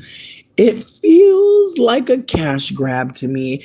And I was thinking that for a while, but again, I'm agender, so I really try not to get in people's business. I feel like when the straights and the women and the cis folk be doing stuff, I really have just decided I'm not gonna bother them. That's what they think makes sense. Okay. But when I see shit that is again rooted in anti-blackness, I try to give a little bit of something because again, it's not like everyone's gonna see it like that. But the ways that the femininity coaches were hiding their faces, way that like these were women on podcasts providing random photos of beautiful women and just basically telling you to shut the fuck up, telling you to unbig your back, telling you to fucking, do all these certain things to perform like your prey. And again, I know some people may not want to hold this, but there is a way that people expect black women to be before they've met them. And so there was a part of that was also noticing that there was a huge desire to kill a fire to live despite being told to die and being instructed on how to die and being weaponized as like a way to escape supremacy. That's how I was reading it at some point though. Like I'm not saying the whole time I felt that. I didn't. But at some point it started to feel like, the people who are extremely vocal, and even the conversation around black women taking rest after Trump. It's like I'm not saying that that's not something that people should do. Ever am I saying that? But there are so many black women that have told me straight up, I don't have time to rest. This is a time where I need to dig in even more. And again, I've seen people be like, why? And it's frustrating because it's like what it's like there are going to be black women who are not necessarily thinking that this is the time to rest, and that's fine. But I think that like trying to bully or shame anyone black for having the desire to do anything, it just doesn't seem like we should be doing that. Like again, like there's going to be people who are really fucking tired right now and they need their rest, and I'm glad that they feel safe to say that shit. Because again, the ways that like when I was assuming I was a black person, I genuinely thought this is what my life is. I have to talk about anti-blackness. It must end. And then at some point I started to hold that like the fact that I wasn't a black person is part of why people listen to me. That like because I have mixed ancestry, some people really do think that like what I'm saying is more important. I have to hold that in these conversations, that some people aren't necessarily giving too much of a fuck about me, the person. They're appreciating the lens of someone that at some point thought that they were a black person, but also at some point was like not socialized to see white people as the colonizer and came from a white pussy. Like, I think that that's part of it too. I could be wrong. You could share your thoughts, but again, like there's layers to being a mixed person that I have not sat with because again, in the time that I was unraveling, I was trying to not be causing harm after hearing that could cause harm as mixed people, especially who are lighter skinned. I really didn't think of all the other conversations that could be, again, exposing the ways that I think as a mixed person that are necessary. And again, I'm not saying that like anybody should be caring too deeply about what I'm saying, but are some mixed folks here. And I know that some of us have been led astray.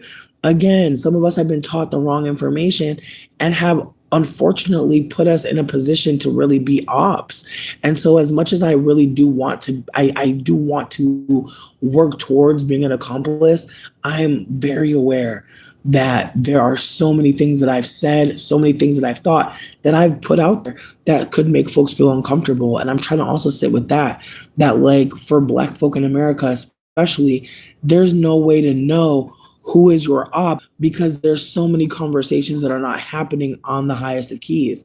For black folk to have evidence that you are anti-black is actually enough. And again, the idea that anyone should get another chance to be harming black folk, it seems insane to me. But again, for other folk, for folk out there that again, who may not have come to that conclusion, it can be hard. It can be hard to watch. I'm sure. At this point, I am sharing in that hard to watchness. But there was a time where I was thinking, what's one more white person to deal with? What's one more what's one more white relationship? These are things that again, I want to just hold that like sometimes we're looking at people and we're shaming them because they just don't know yet. And I think about how like I met this younger person and like they were hitting on me hard, but I've already learned my lesson from dating someone or not dating, but from hooking up with someone a little younger than me. I'm like, I'm never doing that shit again. But he was candid with me about how he's never experienced anti-blackness. And I just was like, I was just like, fuck, like that's the thing about it. Is like some of us are going to be punished for simply not knowing.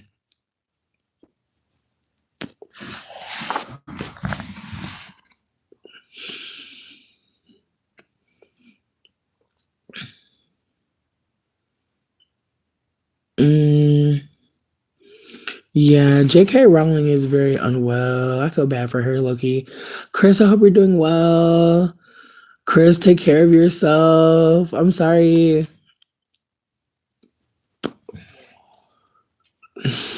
143 J Boogie. J Boogie, thank you so much for being cute and just saying what's real, like what's happening. Because again, like black trans folks are being silenced, and are also being discarded in many conversations because I've seen a lot of folks just be ashamed of black trans folk, which is so bizarre because there are so many black trans folk, black queer folk, black folk in the LGBTQIA who are just so outspoken about anti-blackness. It's like, wow. Like again, the loudest people I know in terms of like fighting white supremacy are the gay black folk. Like that's the wildest part to me. The folk that have the most to lose in community, the trans and black queer folk, are literally always the ones organizing events, putting on motherfucking performances, offering support in all of these very deep ways. Again, it's never the straight folk that I've seen. You could be living a different experience than me, but in community, whenever I go out and about and there's an event put on by somebody black, 9 times out of motherfucking 25, babe, it's not 25, but 9 times out of 10, they are a queer person.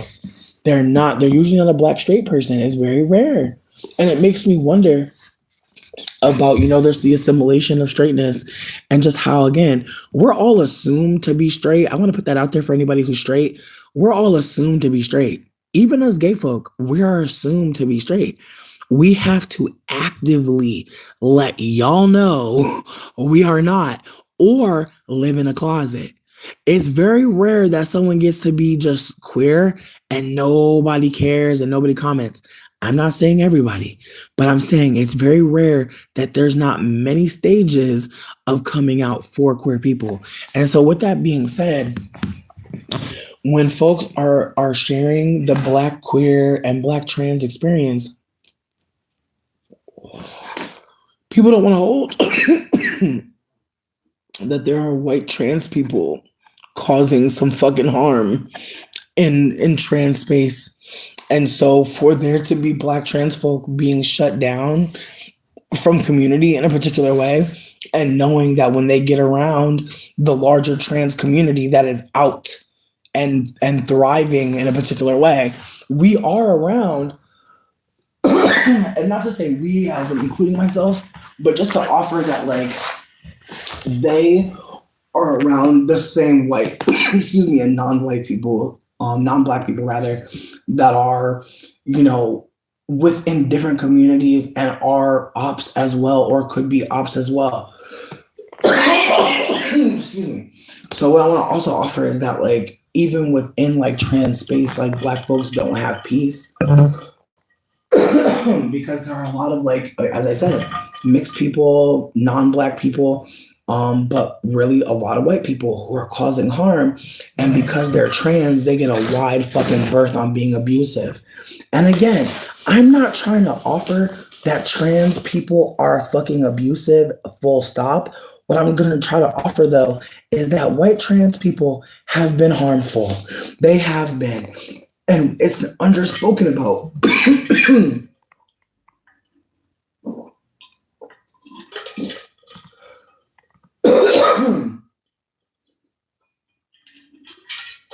And it's underspoken about because, again, when we talk about transness, everybody who's non-white wants to protect their privilege and runs out the room. Because, again, if at some point you start to sit with the things that you do and do not need to be doing to feel affirmed, you may find that the ways people expect you to perform gender is not how you are going to be living. For the child-free people out here, whether you have a pussy or not, you deciding you will not be procreating is a gendered conversation, but it also is a conversation about, depending on where you fall, whether you're someone that would be stewarding the life or you're someone offering some life-creating materials, you will have a different fight to face. For people who are assigned male at birth that don't have children, there is a huge desire to, to offer that you should put a ring on that woman before y'all engage in having children. And in ways, I do hold that that do be making sense for a lot of people that want to plan having a child. It do make sense to me. But with that being said, the performance of that man putting that ring on that finger, or that man performing like he is, he has the capacity to be a father, he has the capacity, like all of the ways that like men are seemingly having to perform worth now, in a way that was seemingly quote unquote innate. Like people used to say, I just want a man. There wouldn't be much after that. I'm not saying that there weren't requirements and stipulations. I'm just saying that at some point we know femmes were lamenting about not having a man. And it seemed to be, I want companionship, I want romantic love, I want the touches, the gifts, the all the things that come with having a man.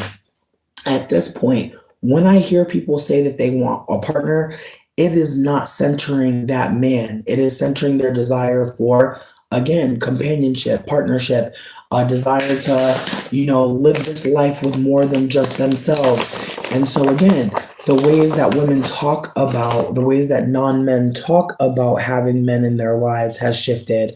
And so getting back to what I was trying to really get at was that the ways that we talk about gender now is different. Now there are people who truly believe, if you look between my legs and see a pussy, well, I'm a woman, but like X, Y, and Z other thing. Me saying that I'm agender is me naming and claiming myself. You perhaps seeing a man wearing a dress saying that they are a woman now, you may genuinely be thinking to yourself that this person needs all this extra explanation, when for them, they are letting you know they have transitioned and they are a woman. Saying they're a trans woman is enough information. There's no more needed. Don't get me wrong. Some of us trans people will really tell you about all the tea. Some of us will really show you before and afters. Some of us really are that comfortable in our experience. Some of us won't though. And I have to hold that as even a trans person. I really never know if another trans person is gonna be real with me about like what's going on. You know what I mean? In terms of like how they're feeling about transness, how they're feeling about cis sexism, how they're feeling about being a trans person.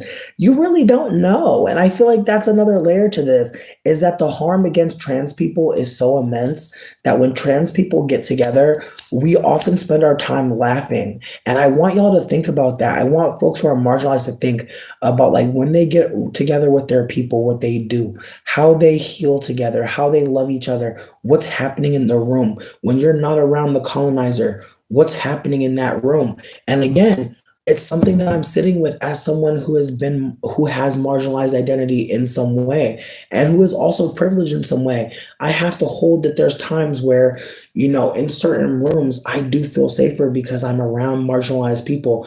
Them hurting me won't hurt me as bad, or rather, they know not to hurt me in certain ways. So therefore, if they do hurt me, it would probably be random as fuck. So again, I'm on a tear, but I'm coming back to the chat. Thank y'all for indulging me. Um,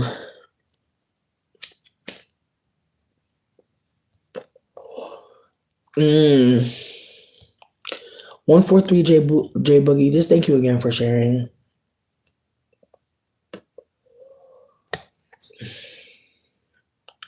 Not that fine Italian from Titanic. You got me crying.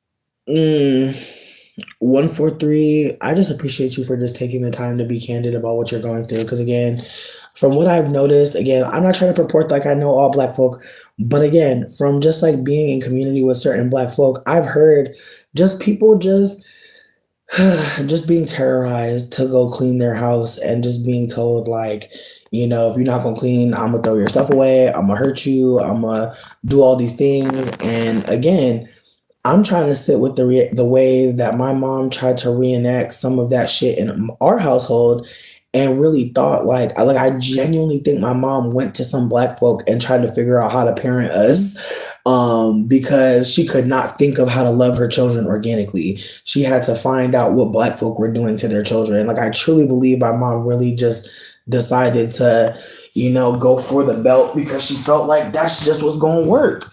And again, was she beat with a belt? No. My mom told me that she just would get beat up. So that's a whole nother layer to this. Is my mom got a white mom who used to beat her, but she would just slap the shit out of her. And my mom never slapped me. Like that's one thing she never did to me. So I have to think like she must have learned like a slap is kind of crazy. But what she didn't learn was that an extension cord is crazier. Like you cutting the wire off your iron, that's pretty crazy to beat somebody with that. Like, but again, I have to hold that like not just her was beating us. Like she let her boyfriend beat us.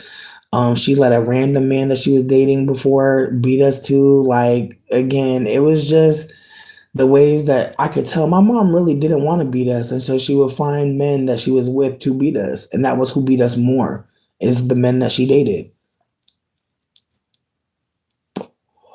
Like my mom would rather cuss us out. She was a verbal assaulter. The threat of violence is always there, but my dad struggled with me because I never cared, and that's why we always beef because I never fell in line, even though the girls and women around me did. And Marie, that's the thing too. It's like your inability to fall in line. How like I just appreciate that that you maintained who you were despite him trying to break you. Because I think that that's something we don't talk about as femmes is that there are men that try to break us every fucking day. Like there are men that try to really beat us into behaving a certain way. Like I'll never forget one day I wet the bed at my dad's house. And instead of him like, being loving towards me, this man used to beat me with a fucking towel out of my sleep to make sure I went to the bathroom and didn't pee in the bed. And it's like, sweetie, if I already peed in the bed, why would you beat me while I'm in the bed where I could potentially pee in the bed again while you're beating me? Like, why was that not a thought? But he really thought that that made sense. And it got to the point where I would tell my mom I don't want to go to his house no more. Now he mad. But it's like, why would you go to a man's house who beats you? And again, a lot of people not thinking about this, but like when you're beating on your kids, you're setting up a standard for them to where getting beat is an option. Where someone putting their hands on them is an option. And so it is this. The femininity movement popped off hard. It's the newest sugar baby content. You're right. Aqua Divinity, I wish you would share more about what your thought process is around the spectrum and the way blackness presents. Because again, I want to hold that like my desire is to acknowledge the most marginalized black people who have always been described as black, not people who would fall into multi-generationally mixed territory, not people that would fall in people of color territory. Because again, when we look at who was a black person, when we look at depictions of who was black, we are constantly with the use of melanated people who are not white and who are absolutely not lighter skinned. And so with that being said, I'm trying to be historical in my appraisal because again, people want to use the racial mixing of chattel slavery as why they're mixed today. And that's not the case. And I want to hold that there are at least 2 to 3 generations removed, not saying that that means anything for anybody black. I'm talking about the non-black folk who have the last 3 generations of their family who are not fucking from here type shit. And I wish if people were candid about that last 3 generations, themselves, their parents, and their grandparents, they would have to hold some truths. And again, that is all I'm trying to impress is that like foundational black American folk, their people wasn't flying up here. They weren't on planes. They were not on planes. And again, there are bi-ethnic folk. Maya's world is a bi-ethnic person. She's half Nigerian, half Black American. And she lives in Atlanta and she talks about erasure of deep dark skinned people. Personally, I think that as I said, there's a lot of words that come in between people acknowledging anti-blackness for what it is. There's a lot of layers to it. And so I feel like, not I feel, but from what I'm hearing, there are some people that are not interested in aligning with Pan-Africanist movements anymore. And a lot of them are Black American folk who are just, again, feeling as if, not feeling as if, but feeling like the identity Black is being utilized and weaponized in a particular way, and they're not lying. They're not wrong. I've seen it in my own real time. I've done it in my own real time. I thought I was a Black person, and I did a bunch of stuff. I said a lot of things. I spread a lot of misinformation. I fought with a lot of people. I caused a lot of motherfucking harm. So again, I'm doing all of this. I'm saying all of this to let it be known that not all of us are Black, and not all of us have the same level of access to say and do certain things. And with that being said, being candid around, the erasure of deep dark skinned people, we're able to hold that, like, if we say that and we say foundational Black American, we are talking to a specific group of people. We really are. And if people are not feeling included, maybe ask yourselves, like, why am I not feeling included? Why am I feeling not seen? Maybe look into your lineage. There's nothing wrong with reappraising your identity. I have done it several times. I've had to figure out who I was. That's something that's necessary. I truly believe it's an American invention. I think a lot of people be knowing who they are, but come to America if you want to, bitch. You'll get fucking told a lot of shit. And it's not true. There's people right now being told that they're Black and they're not. They know that, but they're going to use that information to operate a certain type of way. There's also a lot of white people saying the N-word recently, and it's just getting bizarre. Like, I have just not heard it more. I just feel like I've heard it like on some like random shit, but most recently it just feels like it is rising.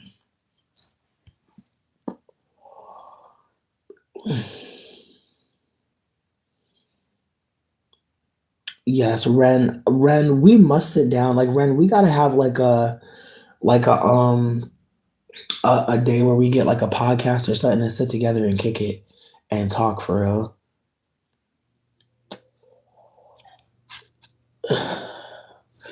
I mean, that's another layer to this. Like, the idea that there were ever an oppression Olympics sucks, because I wish that like at any point we would be able to like just hear each other. And unfortunately, white people are still not willing to hear. They're still not willing to hear. And I'm not trying to offer that I've always been in a position to be hearing either. I feel like that's the thing. It's like I'm trying to remind myself that like the things I could say about white people, I could really say about myself at times. So I'm also trying to hold that like I'm truly trying to show myself some vulnerability here, or rather demonstrate it, because again, I have been the colonizer. And so I don't want to make it seem like in certain instances I can't have a moment where I do some reflecting on what's actually unfolding. Because if there's something for white people to learn, there could be something for me to learn too.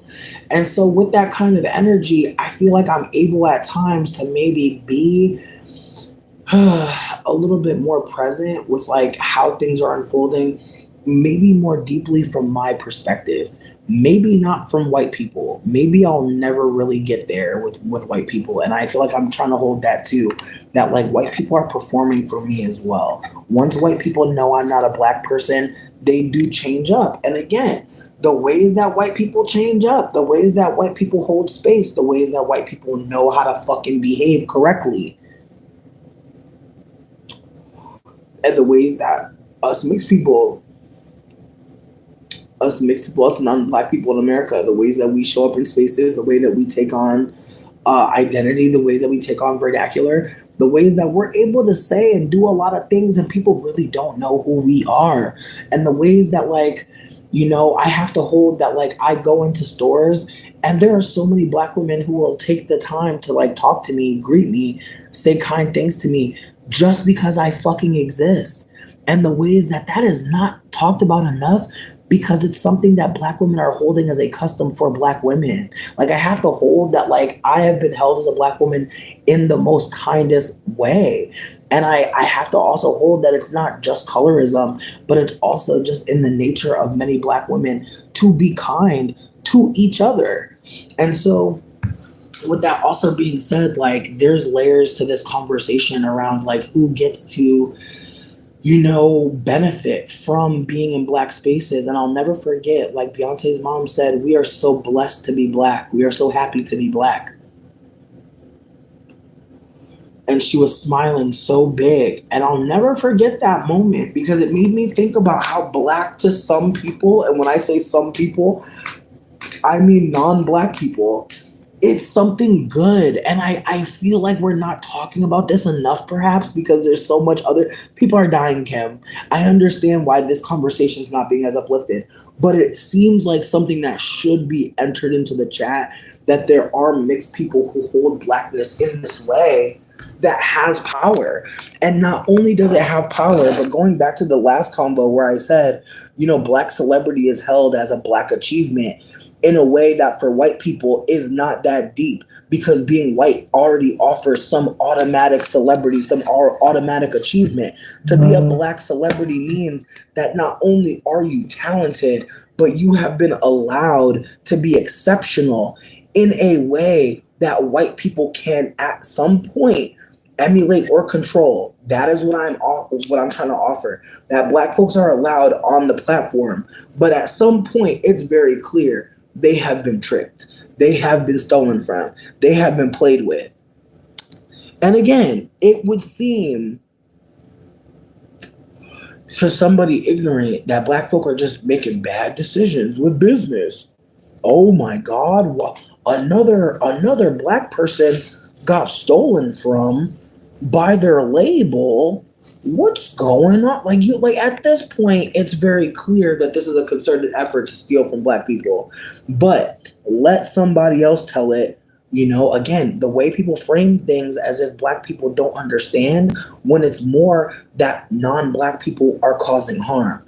The more people uplift that harm is being caused, and people aren't stupid, people aren't just not getting it, people are just behind for no reason that we can understand scientifically, but maybe it's their brains. That whole spin is to literally distract from the reality that whiteness is a fucking projection of fucking violence that literally rests on the performance of black folks to not be harmed. It's very much don't get hurt out here. It's very much be careful out here.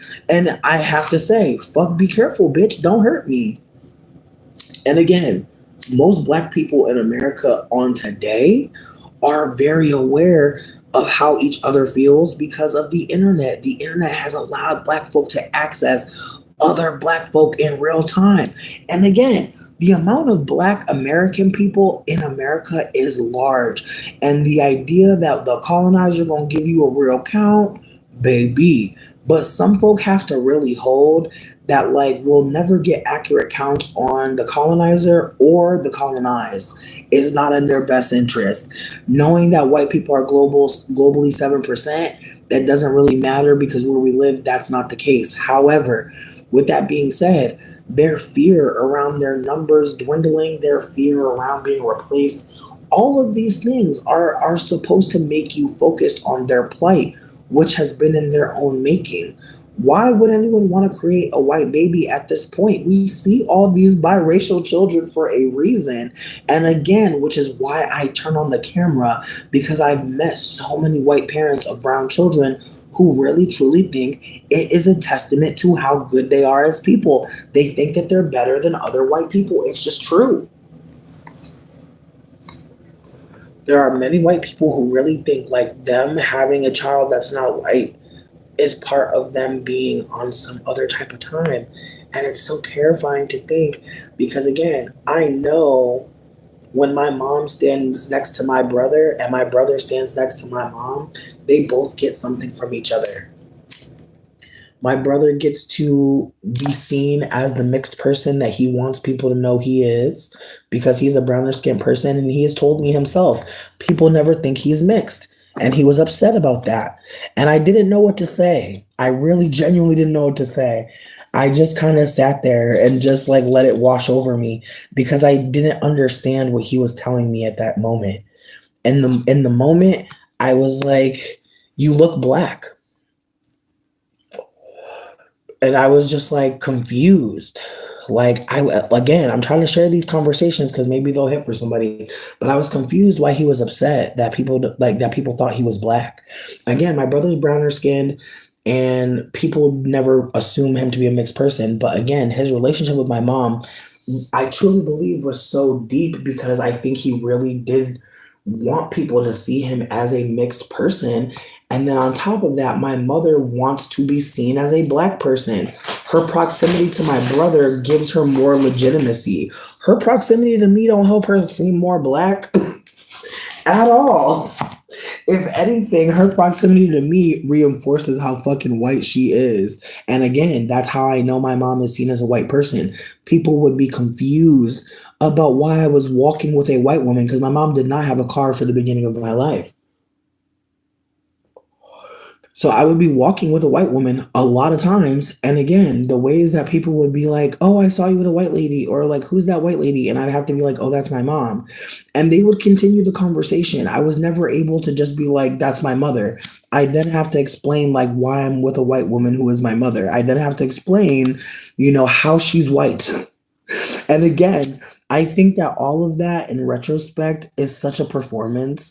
Because when her parents had her, when she was with her mother, I'm sure things were going a little more smoothly than when she was with her browner skinned father. But with that also being said, I think that that's part of perhaps why my mother was rejecting the white identity in certain ways. Like I truly believe my mom saw what my mom, like I think that's the other thing. My mom witnessed anti-blackness more closely than most white people ever will.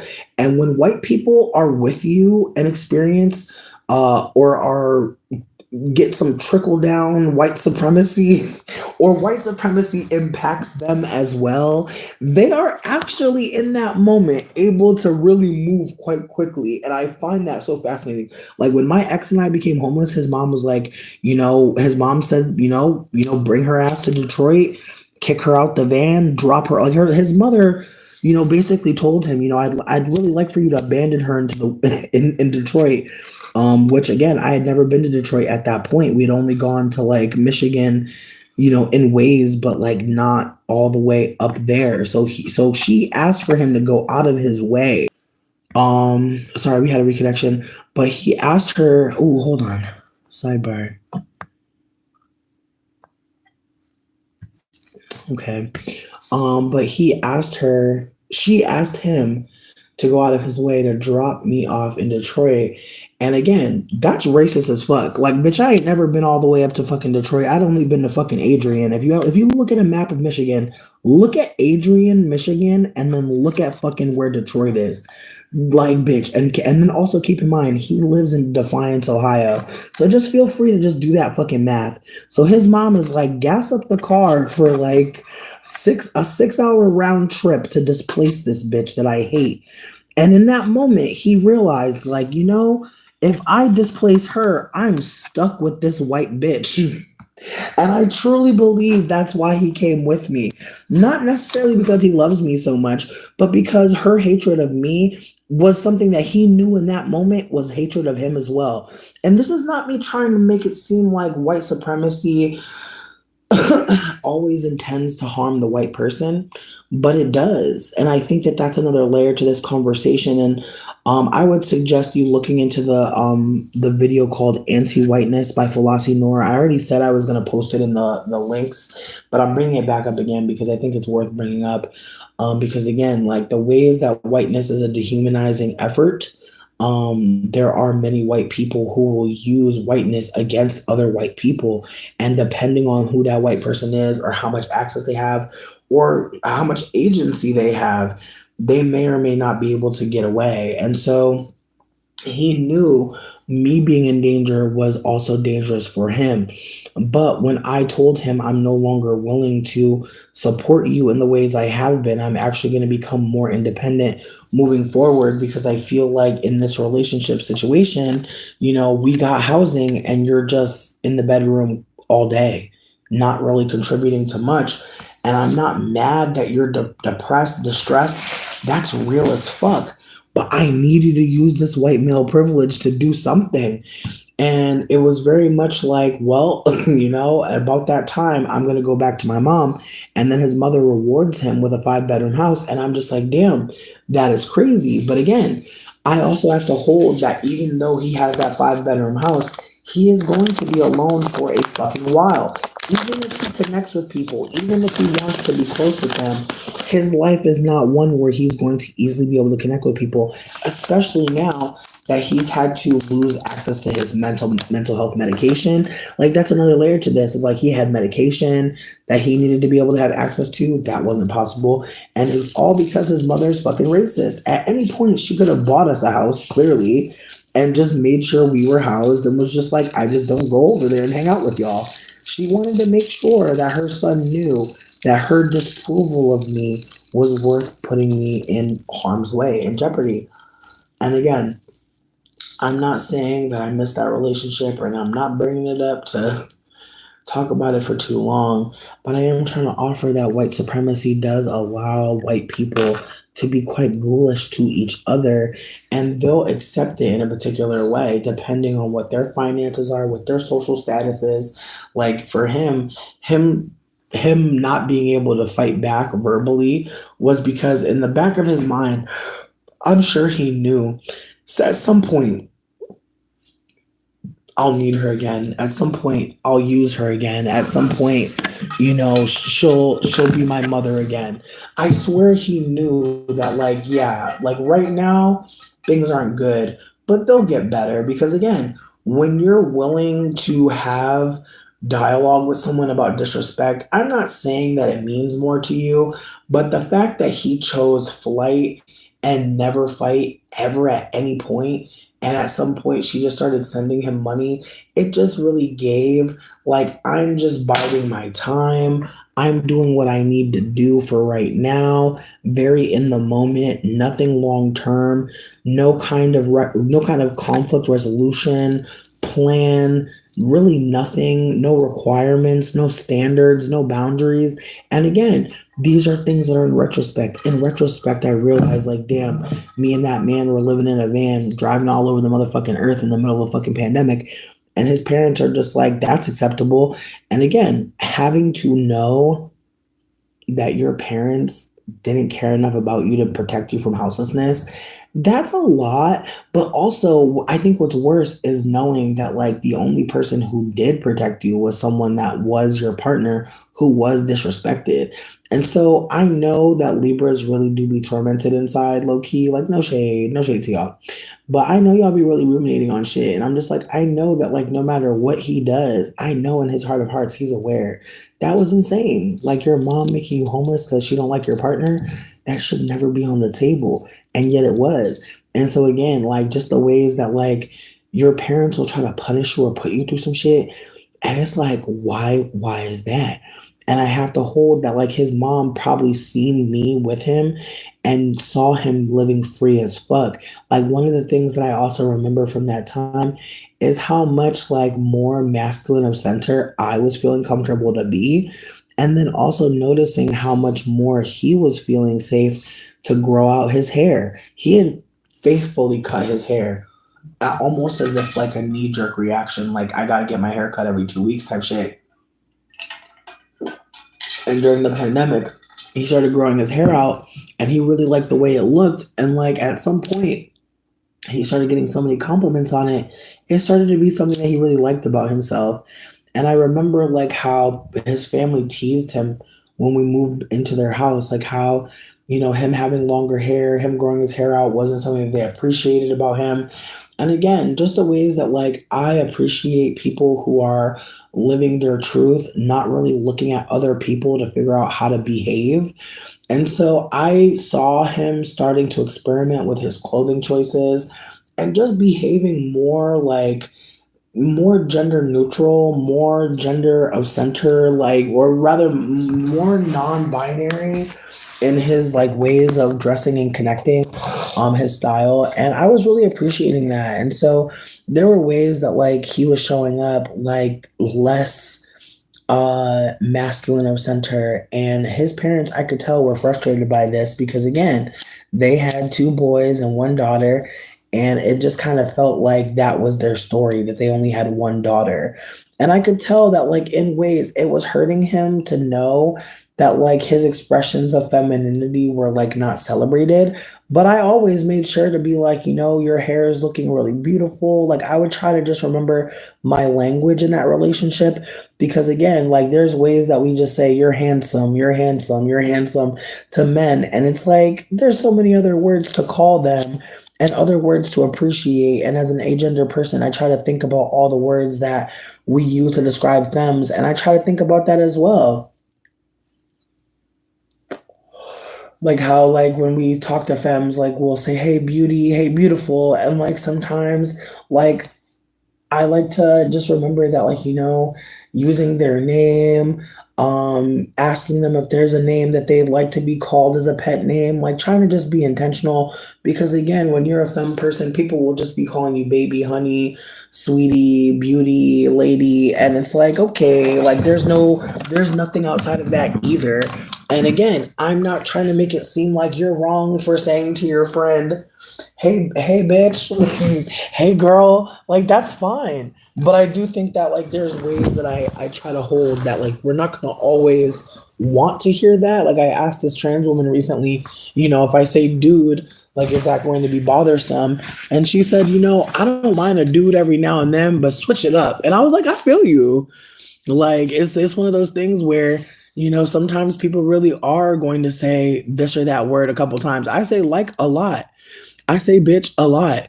If it's gonna bother someone, I'd like to check in because maybe I could be a little bit more intentional when I talk. Who knows? But I'd like to take the opportunity to ask at least rather than just assume that I just know every goddamn thing. Because again, I don't know shit. But getting back into what I was talking about, um, hmm, I was really on a fucking tear. Yeah, I was talking about whiteness, talking about gender, communication, mm, mm, beauty, talking to people, the limit. Yeah. I appreciate y'all for being here. We've been here for a long periodically time. If folks want to take another wellness break, I would appreciate that. I don't need to go. I just want to cough crazily. Give me a moment. Ooh, I think I can mute you too.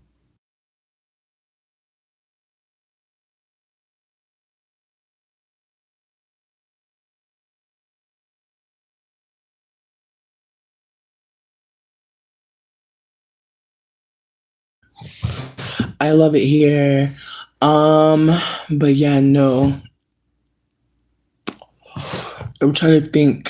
I'm trying to think. I feel like there's a couple more things I wanted to talk about, but I feel like I may be complete. I may be complete. I think the chat might have died and or people may not want to be chatting right now. That's totally fine. But if folks did have any other things that they wanted to talk about, feel free to bring them up. Let me see, let me see, let me see. Because I feel like there were a couple of things that I was intrigued by, but I'm not trying to overwhelm. I feel like we talked a lot about all different types of things, mostly like, parents not being the most ethical and the politics of being a colonizer and, trying to hold that in real time. Um, hmm. Because I've also been watching a couple videos recently of my own, and I've just been kind of sitting with some of the things I said, or some of the things I offered, and I was just like, hmm.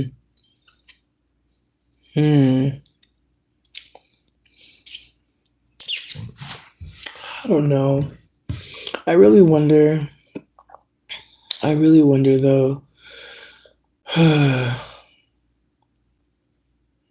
hmm. Yeah. Hmm.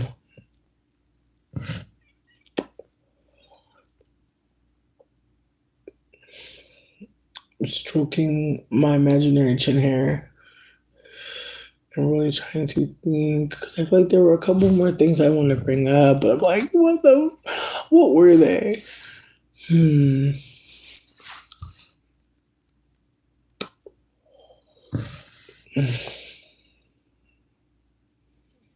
Yeah, I think I might be complete.